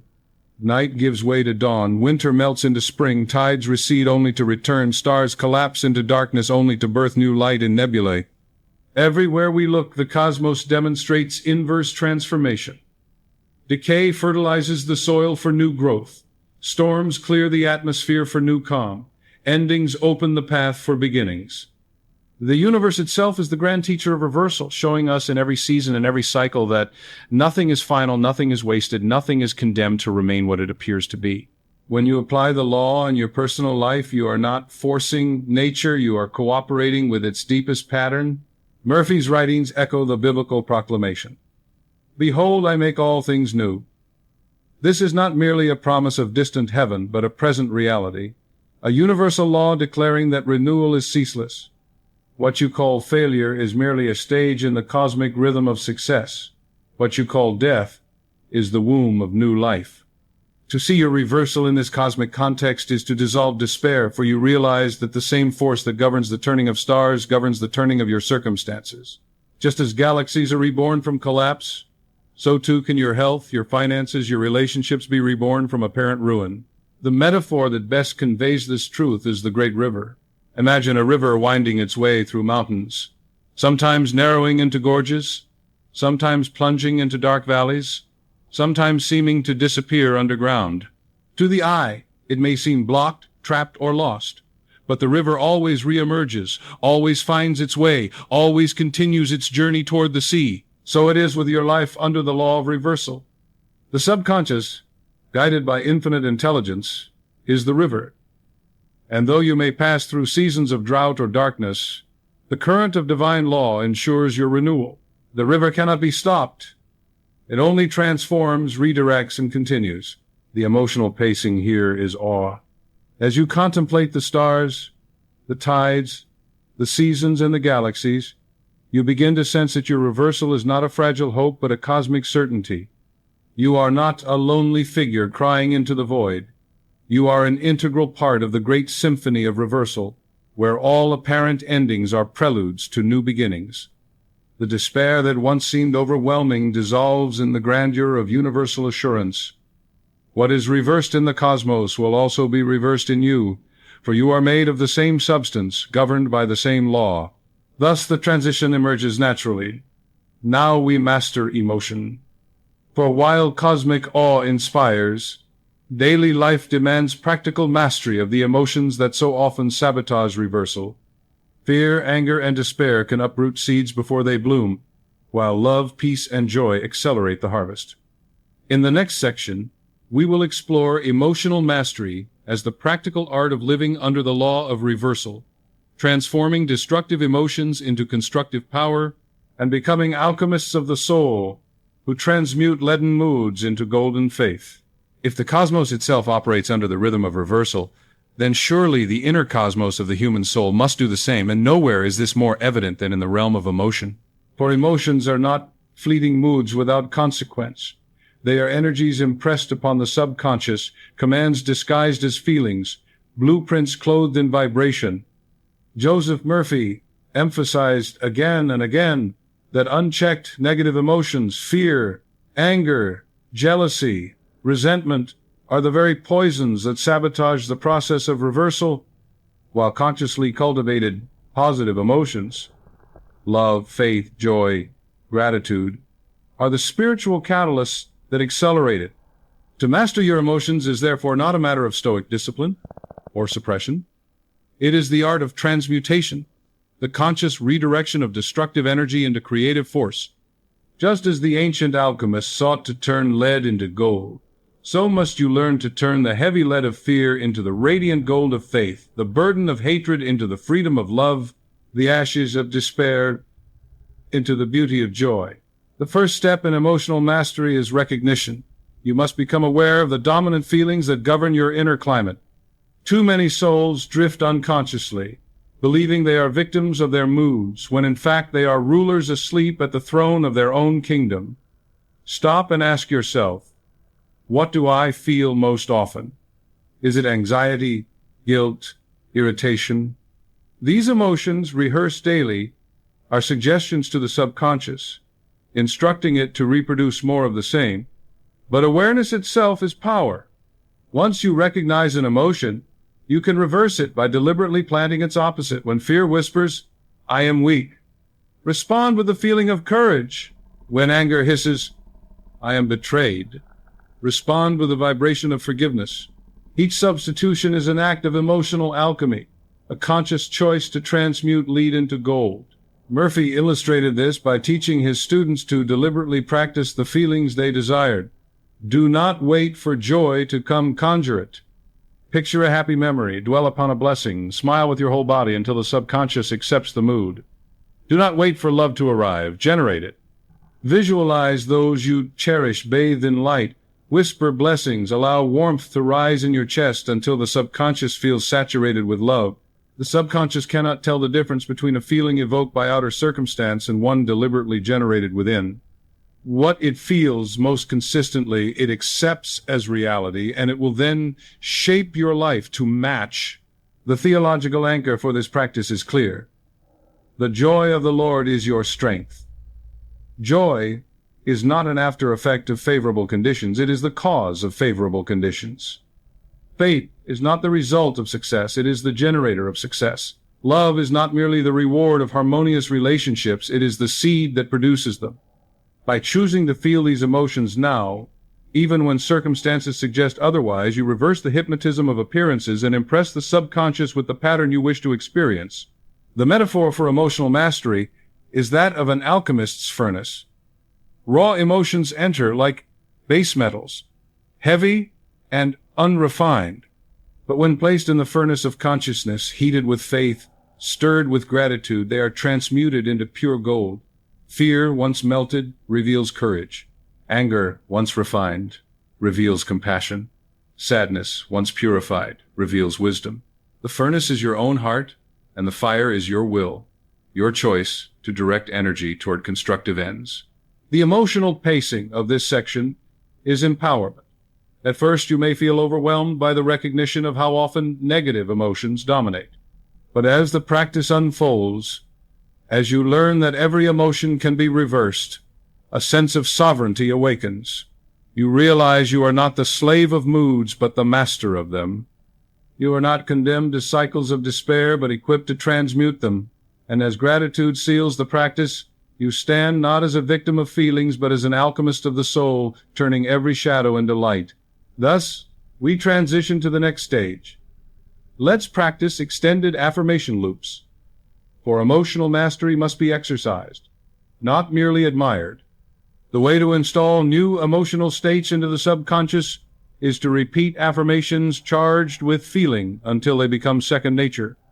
In the next section, we will construct extended loops of affirmation series of whispered truths, clothed in imagery and gratitude that will saturate the subconscious, dissolving old patterns and anchoring new ones beyond the possibility of reversal.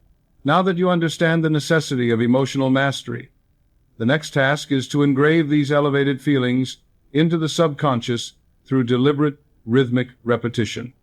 Joseph Murphy described affirmations as the divine commands of the soul, short phrases of truth that bypass argument and install themselves as law within the deeper mind. Yet a single phrase, repeated once or twice, rarely carries enough weight to dissolve years of negative conditioning. What is needed is a sustained stream of affirmations, whispered with tenderness, visualized with clarity, felt with conviction, and sealed with gratitude, until the subconscious has no choice but to accept the new pattern as fact. This is the power of the extended affirmation series, a deliberate immersion in truth, spoken not hurriedly but rhythmically, almost like a chant, until the vibrations settle into the very marrow of your being. Begin with affirmations for health. For the body is the foundation of earthly experience. Whisper slowly. Every cell of my body vibrates with divine life. Every organ functions in perfect harmony. My bloodstream is pure, my nerves are calm, my bones are strong, my skin is radiant. I am whole, I am strong, I am renewed. As you speak, visualize your body as a temple filled with golden light, every system harmonized, every part radiating vitality. Feel gratitude swelling as though the healing were already accomplished. Repeat until your subconscious feels drenched with the conviction of health. Then move to affirmations for prosperity. Whisper with calm assurance. I am rich in divine substance. Infinite supply flows to me freely and endlessly. I give generously. I receive abundantly. I live under the law of increase. All that I touch prospers, and all that I do is blessed. I am guided to abundance, and abundance flows to me now. Picture money arriving through unexpected channels. See yourself living in ease and generosity, and feel the joy of being free from lack. Let gratitude rise as though the accounts were already full, as though the debts were already paid. The subconscious, impressed with this pattern, will magnetize opportunities and open doors you could never have forced by effort alone. Next, affirm harmony in relationships, for love is the true wealth of life. Whisper gently, divine love governs all my relationships. I release resentment, and I am released. I bless, and I am blessed. I forgive, and I am forgiven. Harmony surrounds me. Peace fills my home, and joy radiates from every connection. I attract companions of kindness, understanding, and loyalty. Love flows freely in me and through me. As you affirm, imagine your home filled with laughter, your friendships deepening, your heart glowing with warmth. Feel the relief of reconciliation, the joy of companionship, the serenity of peace. The subconscious, flooded with this imagery, begins to draw people and circumstances that mirror the love you have installed within. Finally, affirm spiritual alignment, for without it, health, wealth, and relationships lack their true foundation. Whisper reverently, I am one with infinite intelligence. The light of God guides me, the love of God fills me, the power of God restores me. I walk in divine order, I live in divine peace, I rest in divine abundance. My subconscious obeys the voice of spirit perfectly. I am aligned, I am directed, I am fulfilled. Visualize yourself walking through life clothed in light, guided at every step, upheld by unseen arms of grace. Feel awe, reverence, and deep serenity, as though you were already in perfect union with the infinite. The subconscious, moved by this holy impression, becomes the faithful servant of spirit, ensuring that your reversals are not only personal triumphs, but cosmic alignments. The emotional pacing of this extended series is crescendo. You begin softly, gently with health, then build strength with prosperity, then add warmth with love, then rise into reverence with spiritual alignment. By the end, your entire being vibrates with a symphony of affirmations, every area of life saturated with truth. You are not merely repeating words, you are bathing your subconscious in an ocean of conviction until it cannot help but obey. And so we come to the transition. Now, final installation of faith. For affirmations, no matter how beautiful, must culminate in the full alignment of faith, the unwavering certainty that what you have declared is already accomplished. In the next section, we will seal the practice with a final declaration of faith, a resounding statement that gathers all affirmations, all imagery, all gratitude into one ultimate conviction that the reversal you seek is already yours. Every ritual must end in a seal. Every cycle must reach its fulfillment. And in the work of subconscious reprogramming, that seal is faith. The absolute conviction that what has been whispered, imagined, felt, and affirmed is already accomplished. Joseph Murphy insisted that faith is not vague optimism or intellectual assent. It is the quiet certainty that the unseen is more real than the seen, that the invisible blueprint is more enduring than the temporary condition. To declare your faith is to declare your reversal as already complete, to speak with the authority of spirit rather than the uncertainty of man, to stand upon the unshakable law that the subconscious must express what is impressed. This is why Jesus declared, "According to your faith be it done unto you," for faith is the creative permission slip by which the subconscious translates inner patterns into outer facts. Without faith, affirmations remain wishes. With faith, affirmations become decrees. The final declaration of faith is not long or complex.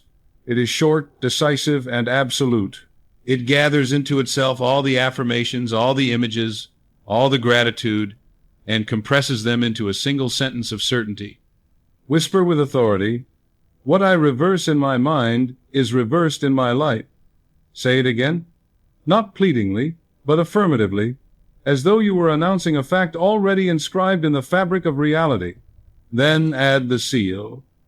I now live under the law of inverse transformation. Let those words echo in the chamber of your soul, not as a future hope, but as a present reality. You are not asking for reversal. You are claiming it. You are not waiting for reversal. You are embodying it. And as the subconscious hears this final declaration, it accepts it as truth, and the outer world, obedient as ever, begins to conform. The emotional pacing of this declaration is certainty. There is no wavering here, no room for doubt, no hesitation in tone. It is not shouted with strain, nor whispered with fragility. It is spoken with calm authority, like a king issuing a decree, like a judge delivering a verdict, like a builder announcing that the foundation has been laid and the house will rise. Your heart rests even as your words affirm, because faith is not struggle but surrender, not effort but alignment. In this final act, you cross the threshold from practice to possession, from rehearsal to reality. The metaphor for this seal is the signing of a covenant. All along, you have been drafting the agreement, whispering clauses, painting images, adding feelings, sealing with gratitude, but the final declaration of faith is the signature that makes it binding. Once signed, the covenant is complete. The terms are enacted, and the results must follow. The subconscious, like a faithful notary, records the agreement and begins executing its provisions without delay. The reversal is now a legal reality in the court of spirit, and no outward appearance can annul it. Murphy urged his students never to leave a session of affirmation, imagery, or prayer without reaching the feeling of faith. If doubt remained, repeat the cycle until conviction dawned, for the subconscious does not respond to half-hearted wishes, but to complete assurance. In this final declaration, assurance is born, and the reversal is sealed. The sickness is reversed into health, the poverty into abundance, the conflict into harmony, the despair into joy. You do not wait to see it, you know it. And because you know it, you will see it. Thus, the transition emerges. We end with a 21-day challenge, for faith must be sustained, not merely in a moment, but in a rhythm, until the new pattern becomes second nature. In the next section, we will extend this declaration into a 21-day practice, ensuring that the law of reversal is not only claimed once, but lived daily, until the subconscious carries it as permanent truth. Every new habit, every new pattern of belief requires time to settle into the grooves of the subconscious. Joseph Murphy often spoke of the power of persistence, noting that while a single impression may stir the subconscious, repeated impressions engrave it so deeply that nothing can uproot it. Psychologists speak of the power of 21 days, the approximate period required to establish a new habit, a new pathway in the brain, a new expectation in the subconscious. Murphy, with his spiritual clarity, recognized this principle long before it became popularized in self-development circles. He urged his students to devote themselves wholly to the practice of affirmation, visualization, and gratitude for a period of 3 weeks, for within that span the subconscious accepts the new pattern as permanent, and the law of inverse transformation begins to operate automatically, without strain or conscious effort. The 21-day challenge is simple in design, but profound in its results. Each morning before rising, you will perform the ritual of reversal, whispering your chosen affirmation, clothing it in imagery, stirring it with emotion, sealing it with gratitude. Each evening before sleep, you will repeat the ritual, relaxing your body, whispering the reversal softly, picturing yourself already transformed, feeling the joy of possession, and closing with thanksgiving. During the day, whenever fear or doubt arises, you will return to your affirmations silently or aloud, re-establishing the blueprint of reversal in the face of appearances. And each night, you will write your affirmation by hand at least 3 times, for the act of writing engraves it even more deeply upon the subconscious. This daily rhythm, carried faithfully for 21 days, becomes a furnace in which the old pattern is melted down and the new pattern cast in permanent form. To anchor the challenge, Murphy recommended selecting a single affirmation that encapsulates the reversal you seek and repeating it consistently throughout the 21 days. Do not scatter your energy across too many goals.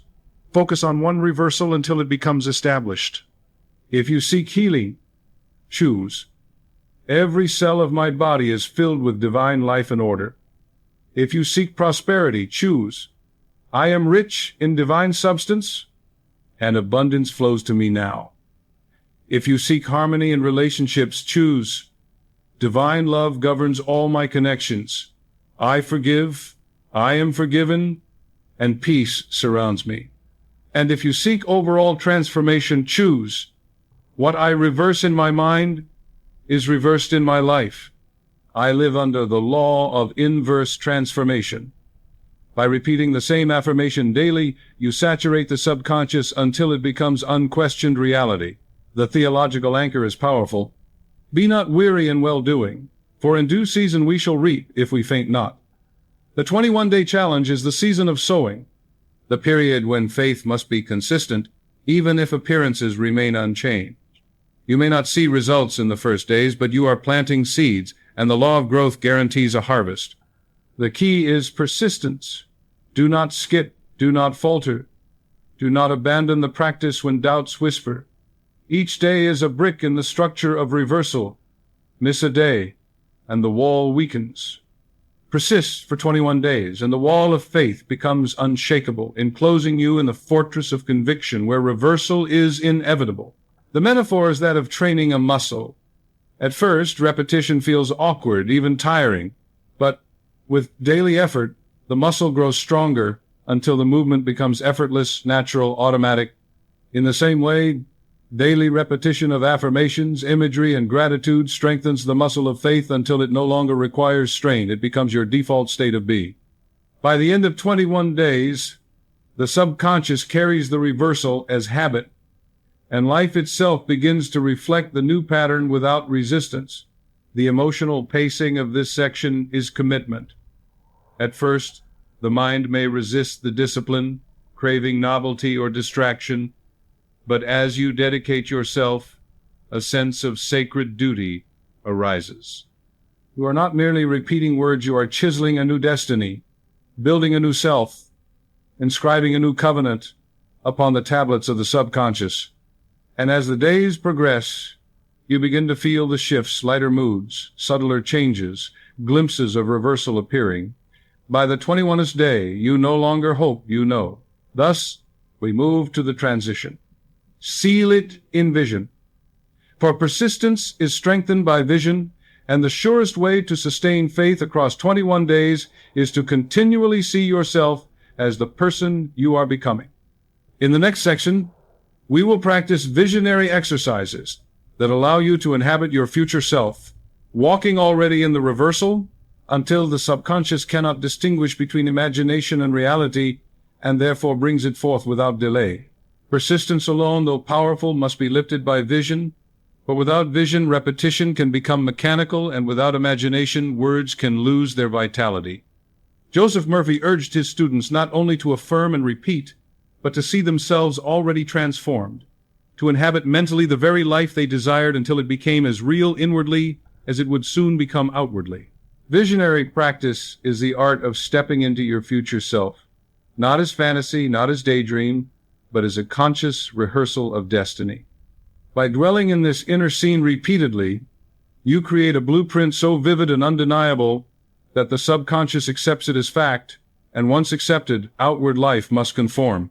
To practice visioning, choose a quiet moment in the morning or evening when your body is relaxed and your mind is receptive. Close your eyes, breathe deeply, and picture yourself already living in the state you desire. If you seek healing, do not simply picture yourself lying passively well. See yourself walking with energy, laughing with friends, engaging in activities you once thought impossible. If you seek abundance, see yourself living in financial ease, paying bills without strain, writing checks joyfully, contributing generously to others. If you seek harmony in relationships, envision conversations flowing peacefully, laughter echoing in your home, embraces restoring connection. The key is to live the vision inwardly as though it were a memory, not a wish. See it in detail, hear the sounds, feel the textures, taste the atmosphere of fulfillment. The more sensory the vision, the more powerfully it impresses the subconscious. Murphy often reminded his audiences of the biblical teaching, where there is no vision, the people perish. Vision is not optional, it is essential. Without it, the subconscious reverts to old images, old memories, old rehearsals of failure. With it, the subconscious receives a new directive, a new script, a new play to stage in the theater of life. Vision provides direction for the creative power within you, channeling it toward the form you most desire. And because the subconscious cannot distinguish between a vividly imagined experience and a physical one, the more you dwell in your vision, the sooner your reality must mirror it. The metaphor for this practice is the sculptor. Before a single chisel strikes stone, the sculptor sees the form within the marble. He walks around it, envisions the lines, the posture, the expression. The statue exists already in his mind, before it exists in the world. His task is not to invent, but to reveal, to carve away all that does not match the vision. So it is with you. The healed, prosperous, joyful version of yourself already exists in vision. Your task is to hold it steadily, to dwell upon it lovingly, until the subconscious begins carving away every circumstance, every habit, every limitation that does not match, revealing the masterpiece within. The emotional pacing of this section is upliftment. At first, the vision may feel like imagination, fragile and insubstantial compared to the heaviness of present circumstances. But as you persist, as you repeat the visionary exercise daily, something extraordinary occurs. The vision begins to feel more real than the condition. You begin to identify not with the sick body, but with the healed self, not with the empty wallet, but with the abundant self, not with the estranged heart, but with the loving self. And as identity shifts, reality follows, for the subconscious always reproduces the self-image held most vividly within. Thus we arrive at the transition. Now, let's close with cosmic alignment. For vision must not only be personal but universal. It is one thing to see yourself healed, prosperous, and loved. It is another to see yourself aligned with the very currents of the cosmos, carried by infinite intelligence, upheld by divine law. In the next section, we will lift our vision from the personal to the cosmic, engaging a ritual that unites the individual subconscious with the universal mind, ensuring that your reversal is not only your private blessing, but your participation in the eternal rhythm of creation itself. All the affirmations, visualizations, emotions, and repetitions you have practiced thus far find their ultimate fulfillment when they are lifted from the narrow circle of self into the vast horizon of the infinite. Joseph Murphy reminded his students that the subconscious is not an isolated chamber locked within the skull, but the very inlet of the universal mind, the silent gateway through which the cosmic energy of spirit flows into the personal life. To align with this infinite source is to draw upon inexhaustible power, to merge your individual desire for reversal with the eternal will of the universe to renew, restore, and create. This is why the final stage of practice is not merely about whispering for yourself, but about consciously entering into communion with the cosmic presence, acknowledging that your reversal is not achieved by willpower alone, but by the harmonious cooperation between the subconscious and the infinite. The ritual is simple but majestic. At night, as you prepare for sleep, after whispering your affirmations and dwelling in your vision, close your eyes and imagine yourself dissolving into a radiant field of light. Feel the boundaries of your body grow soft, the edges of your individuality melting into something vast, luminous, and eternal. Whisper softly, "The cosmic energizer restores me now. The infinite life flows through me, around me, and within me. I am one with God, one with Source, one with the eternal." As you speak, imagine currents of divine energy pouring through your being, washing every cell, saturating every thought, flooding every circumstance with harmony. Rest in the sensation that you are no longer a small self pleading for change, but a channel through which the universe itself flows, a temple filled with cosmic electricity. Murphy called this union the highest prayer, not a begging for favors, but an identification with the source of all. In this state, you no longer feel separated from your good, for you realize that the reversal you seek already exists within the infinite field of spirit. The sickness is already healed in the cosmic pattern of health, the poverty already reversed in the cosmic pattern of supply, the loneliness already dissolved in the cosmic pattern of love. By aligning with the infinite, you allow those patterns to flow into manifestation through the conduit of your subconscious. It is not your effort that performs the reversal, but the law of God working through you, as it has always worked through every star, every tide, every season. The metaphor for this ritual is the tuning fork. When one fork is struck, another nearby of the same pitch begins to vibrate in resonance. Your subconscious, filled with affirmations of health, wealth, and peace, is the first fork. The cosmos, vibrating eternally with those same qualities, is the second. When you whisper, "The cosmic energizer restores me now," you strike your inner fork, and instantly the infinite resonates with you, amplifying your vibration until your whole life hums with divine harmony. The emotional pacing of this practice is mystical awe. At first, you may feel like a small individual reaching towards something vast and beyond comprehension. But as you sink into the experience, as you let the imagery of light and energy envelop you, a profound peace dawns. You feel that you are not alone, not separate, not powerless. You are an extension of the infinite, a spark of the eternal flame, a wave upon the ocean that is God. In this realization, all fear dissolves, for who can fear when merged with the source of all power? All doubt vanishes. For who can doubt when one has felt the embrace of infinity? This is cosmic alignment, the highest reversal of all the reversal of separation into unity, of smallness into vastness, of limitation into boundlessness. Thus we transition to the penultimate movement. We close with empowerment. For having tasted personal transformation and cosmic union, you must now rise to declare your mastery, to stand as a witness of the law, and to invite others into its light.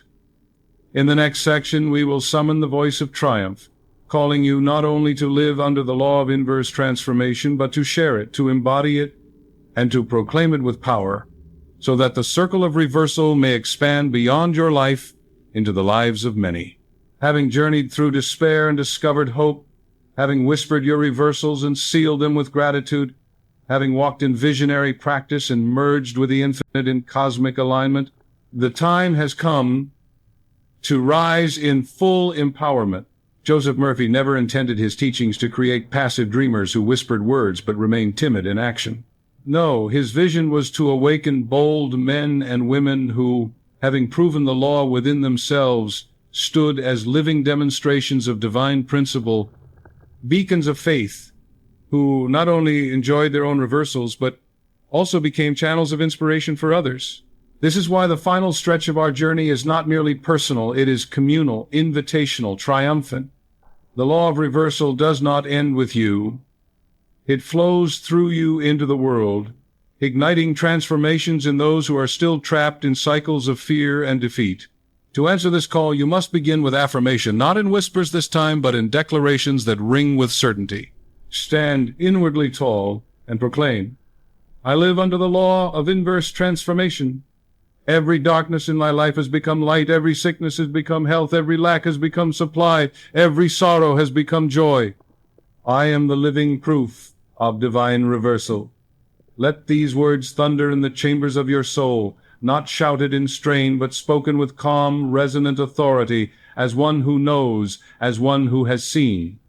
Feel the weight of these declarations settle into your being until you can no longer identify yourself with the old self of defeat. You are reborn, you are radiant, you are a master of law, and no power on earth can persuade you otherwise. But empowerment also calls you to action. Share what you have learned, not as dogma, not as rigid formula, but as light offered to those stumbling in darkness. If you know someone burdened by sickness, tell them of the subconscious as the silent physician. If you know someone trapped in poverty, whisper to them of the river of supply that flows when belief is reversed. If you know someone estranged in relationship, show them the ritual of forgiveness and blessing. Each testimony you share is a seed, and when planted in the hearts of others, the law will work in them as it has in you.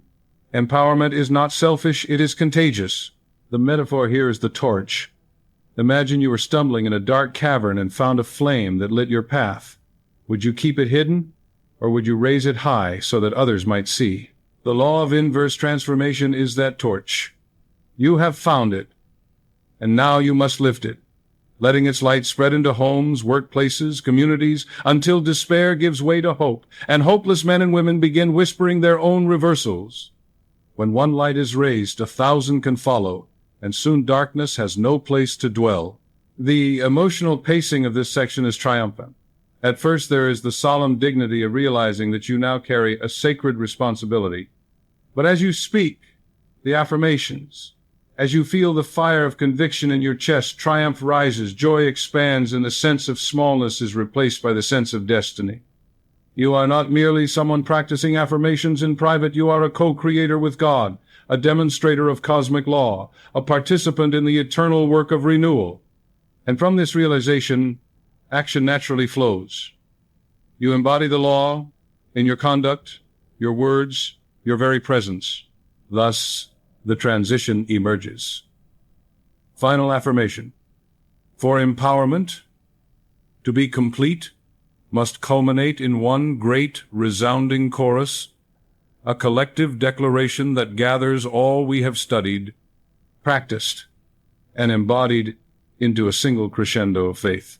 In the next and final section, we will end not in quiet whisper, but in united proclamation, affirming together that the law has already worked, that reversals are already complete, and that we now live forever under the unbreakable law of inverse transformation.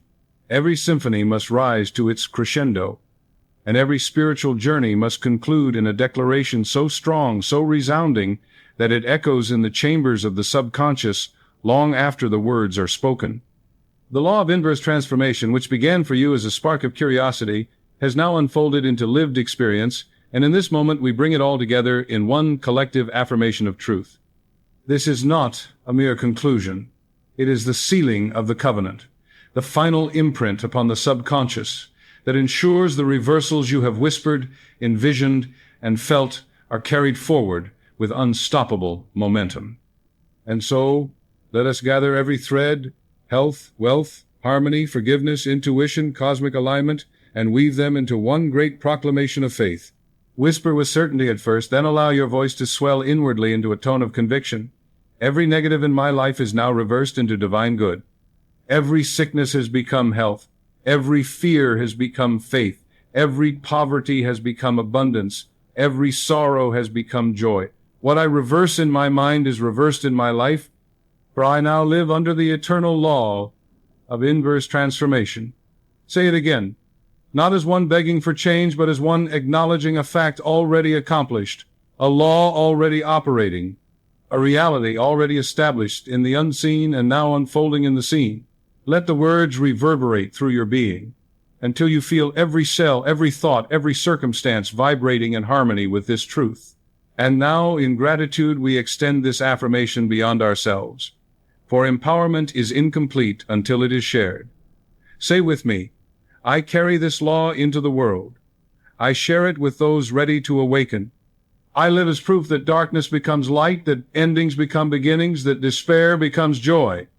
I am a torchbearer of divine reversal. In this way, you align your personal transformation with a higher calling, ensuring that your victory becomes a seed of hope for others. The emotional pacing here is crescendo to peace. It begins with intensity, swelling into the roar of affirmation, then softening into the serenity of gratitude. You are no longer straining for manifestation. You are resting in the certainty of it, as though you had already received the harvest and now simply enjoy its fragrance. Gratitude whispers through your heart, "Thank you, Father, that it is done. Thank you, Spirit, that I am whole, abundant, loved, and free."